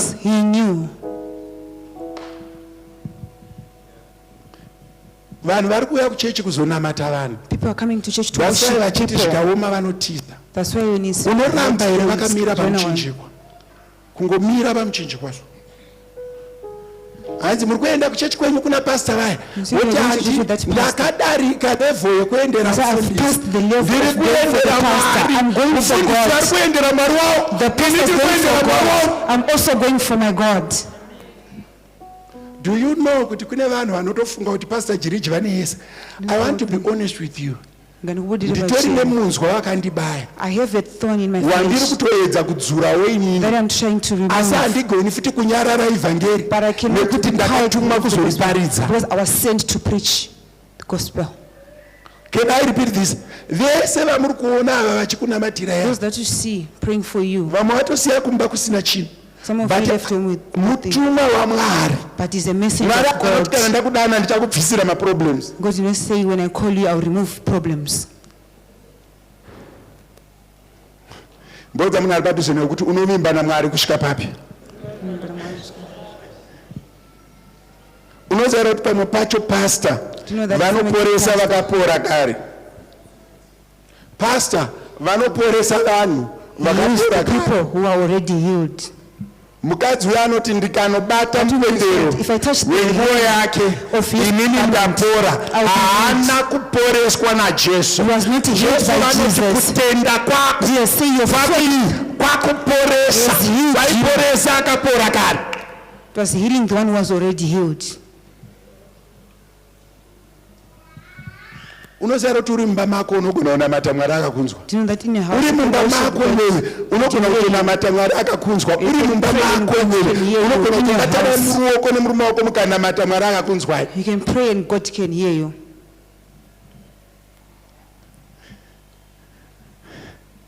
He gave you. Izvi ndizvo zvinoitwa navaEdheni, nokuti baba venyu vari kudenga vanoziva kuti munoda zvinhu izvi. Hanzi izvi ndizvo zvinoitwa. Ndidzokere kumashure, ikatangira ipapo vanhu vanorasika. Kana ndokuverengera yechirungu.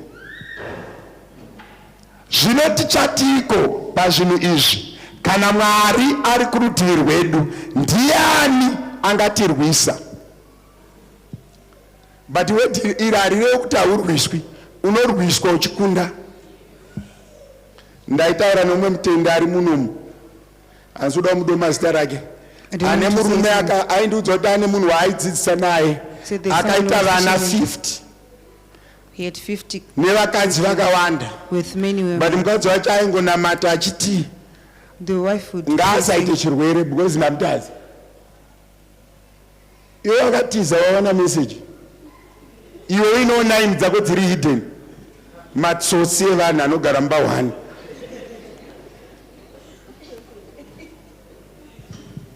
Mbavha dzevanhu unenge uchikombolena kuti waona message wanga uchidya lanje yemunhu kubasa.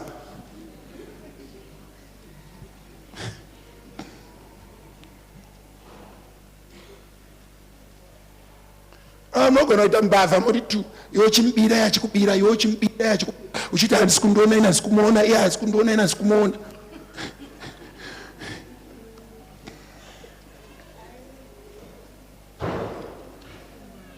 Unova mogona kugara pasi muri mbavha tu, muchigara nese. Vangane yakambopinda majoint venture kumabasa. Uye anoenda kumunhu wanoti uzowedzera 50 yangu. Umwe wodzokera futi kusame client oti wedzera 20 yangu. Mese muri tu munhu vana anayashana muzoti idzimbavha idzi. Mese muchibirana. Mumba mai vanenge vaine kamwe kahumwe pasaiti, baba vane kahumwe pasaiti, mwana ane kahumwe pasaiti, mukuwasha ane kahumwe pasaiti, musha wevanhu vanonyepa 7. Uya mweya weuzwe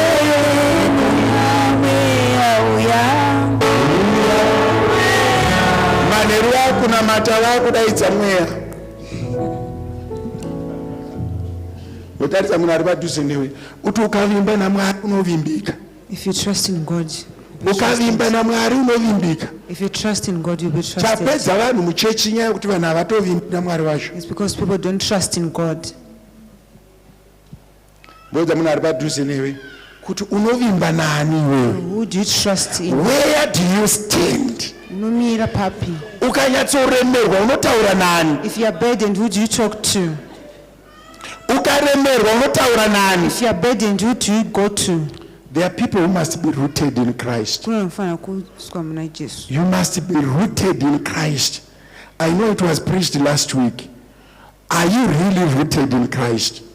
Do you know what it means? Rooted in faith, you must trust the Father through His Son. Kuti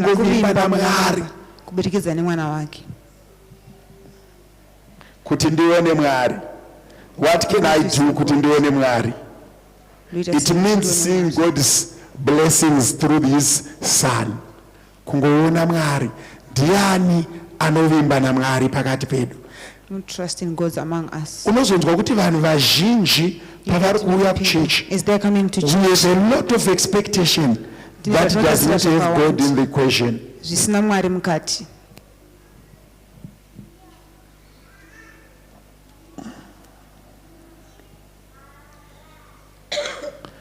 Masikati ano ndine burden yekuti munhu ambonamata.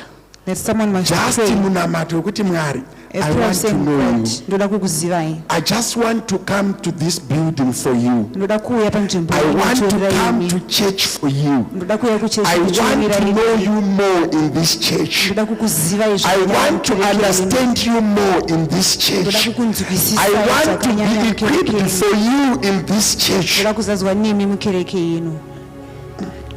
Mazuva ano andisati ndane mota. The days when I didn't know where a fuel garage is. Nandisingazivi kuti fuel garage inowanikwa kupi. But paitengwa airtime ndaipaziva. But I knew where I could buy Now it. ndane contract phone. Now I have a contract I phone. don't know where airtime is sold.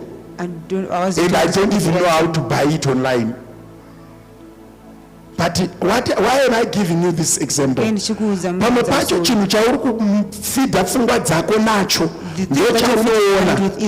Unogona kuona maweakness echechi ukasaona Mwari panzvimbo ino. Ndinoti umbonamata munamato uyu. I want you to do this prayer. Kungoti Mwari, teach me to focus on you. Anything outside you, take it away from me, so that I know you are the most important person in my life. My faith, my foundation. I know one already kunamata mnato, but then that bata mota yako da vanhu vatanga kurira nindimikari.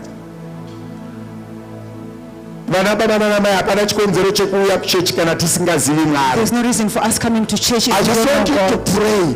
Good God, I want to know you. You gave me the best, and I want to give you my heart. You gave me the best. Teach me to give you my all. You gave me your best son. He gave his life to you for us. Father, I pray, teach me to understand who you are. Chimbona mata kana paine zvawanga uchiita zvausingafaniri kuita and the Holy Spirit is convicting you, repent. If the Holy Spirit is convicting you, I want you to repent, not in front. Where you are, confess and say, Lord, I want to know you and I want to stop this thing, because in the hands you gave me your best and I want to give you my all for your glory. I want you to commit your vows are renewed even in marriage, and your salvation can be recommitted unto Christ. There are people who must go before the Lord and say, God, I was putting certain things as a priority, but today I want to prioritize you. Kune vanhu vari kunamata mari dzavo, kune vanhu vari kunamata varume vavo kana vakadzi vavo. Whatever they are told by their spouses they do, irregardless that it is offending the Spirit of the Lord. But I'm praying this morning, this afternoon, that you say these words uchirevesa. Mwari, ndoda kukutora isa Shona muponesi wangu. Pandinoomerwa ndizive muri Mwari wangu. Chese chandinacho chiremekedze zita renyu. Mwari, ndibatsirei ndizive kuti relationships ese andinawo akanaka, but ese ngaaremekedze relationship yangu nemi Mwari. Yenyu pakutanga, dzimwe dzese dzamuchaunza dzigoteerera upenyu hwangu. Kune vanhu vasiri kunditora serious. Kune vanhu vari kufanira kutendeuka. Wherever you are, umboti Mwari, I want to put my footing on you. I want to refer to you as my Savior. Chimbona mata pauri papo. I want you to recommit your life. Mwari anonzwa vanhu, uye Mwari anotaura nevanhu. Kune vakapfutsirwa moto, rega kutiza moto. Commit your life to the Lord. Kune vakagadzirirwa nyaya, rega kupindura nyaya. Commit your life to the Lord. Iye anorwira vanhu. Kune vari kupfuura nemafamilies ane hondo dzeko, iwe rega kupinda muhondo idzodzo. Iti Mwari ndokupai upenyu hwangu, ngaugare mamuri Mwari. Ini ndimi utiziro hwangu neuhwaro hwangu. Ndakamira pakutenda kuti muri Mwari uye munofanira kunamatwa. Nevanhu vane hondo dziri kutoti mufundisi ndauya kuchechi hamusi kuziva zvakarongwa. Ndati iti Mwari ndinokudai uye Mwari ndakamira netsoka dzangu pamuri.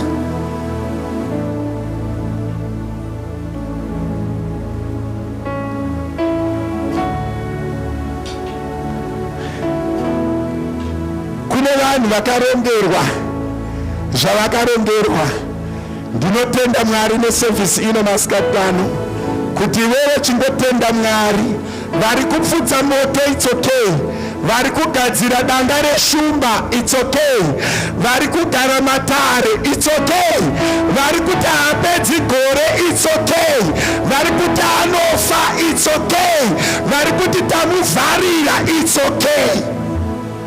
Iwe iti Mwari, ndadzidza kuti you gave us the best. If you gave us the best, can you hold up anything else? Kana makambotipa chakakukosherai, zvimwe zvese Mwari mungazotadza here kutipa? Kana makamboregedza chakakunakirai Mwari, zvimwe zvese makavimbisa tichave nazvo. Baba, tirangarirei.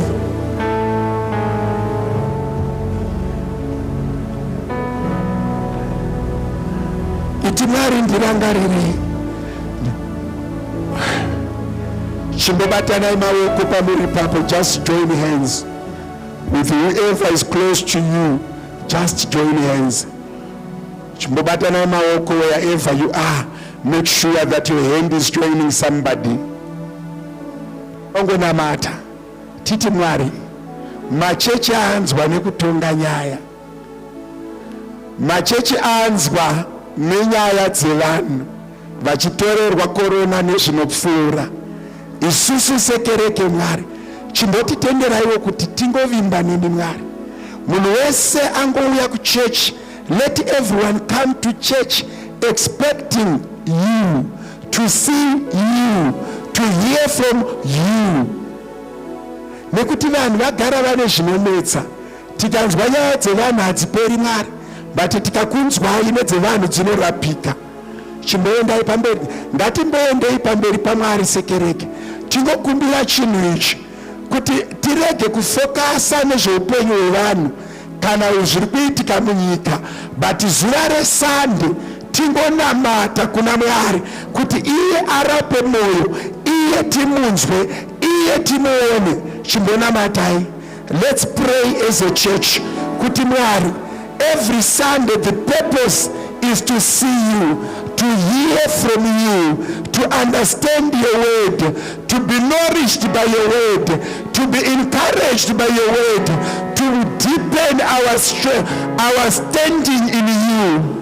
Timire pavura kanaka, tirege kunzwa nyaya dzedu Mwari. Baba, ndinokutendai nekuti muri Mwari. Baba, ndinokuremekedzai nekuti muri Mwari. Baba, makafanira kunamatwa. Tirangarirei sekereke tikunamatei. Zuva nezuva tirangaridzei Mwari kuti ndimi Mwari, tibude munyaya dzevanhu. Thank you Jesus. Thank you Jesus. Hallelujah.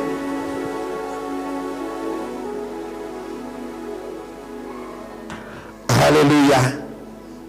Mweya wangu uri kuremerwa kuti pamwe pacho when we come to church, you see what happens with church. Maybe kwa baba namai jiriji kune zviri kunetsa, totaura nezvazvo Sunday iyoyo. Next Sunday kwa baba namai chikasha kune zviri kunetsa, totaura nezvazvo Sunday iyoyo. Next Sunday kwa baba namai mahere kune zviri kunetsa. And the grace to hear the word of God will go away. Remember, as human beings, we always have something that is happening in our lives. But the main purpose of church is not to analyze the weaknesses of people, but to focus our lives on Christ.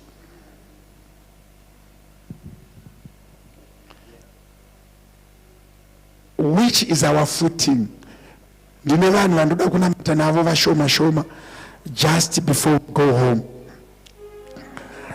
I don't want to do an altar call.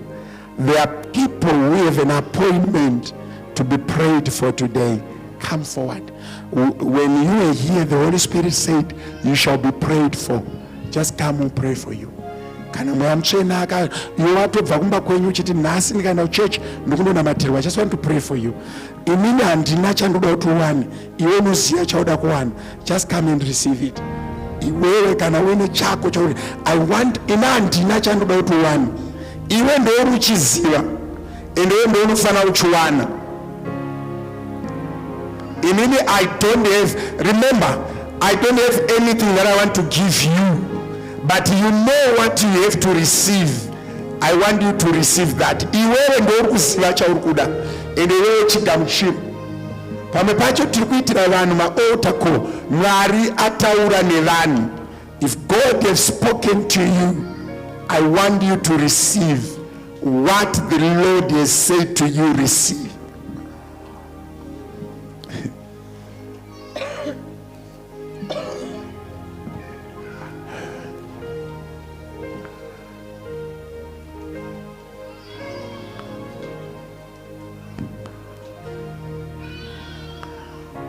Turai moyo wangu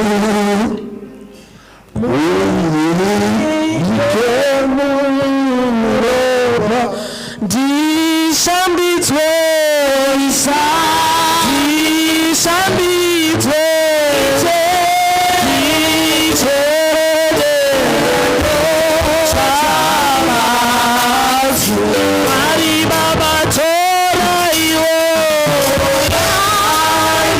Moyo wangu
But we thank God for who he is and for what he does. I'm still appealing to people, when a president of a church comes, try find something that you cede to him. You see, the issue of seeding, it's a high office, a very high profile office, that it will be difficult to meet him when Kurufaro or in any gathering and get to him. It's very difficult.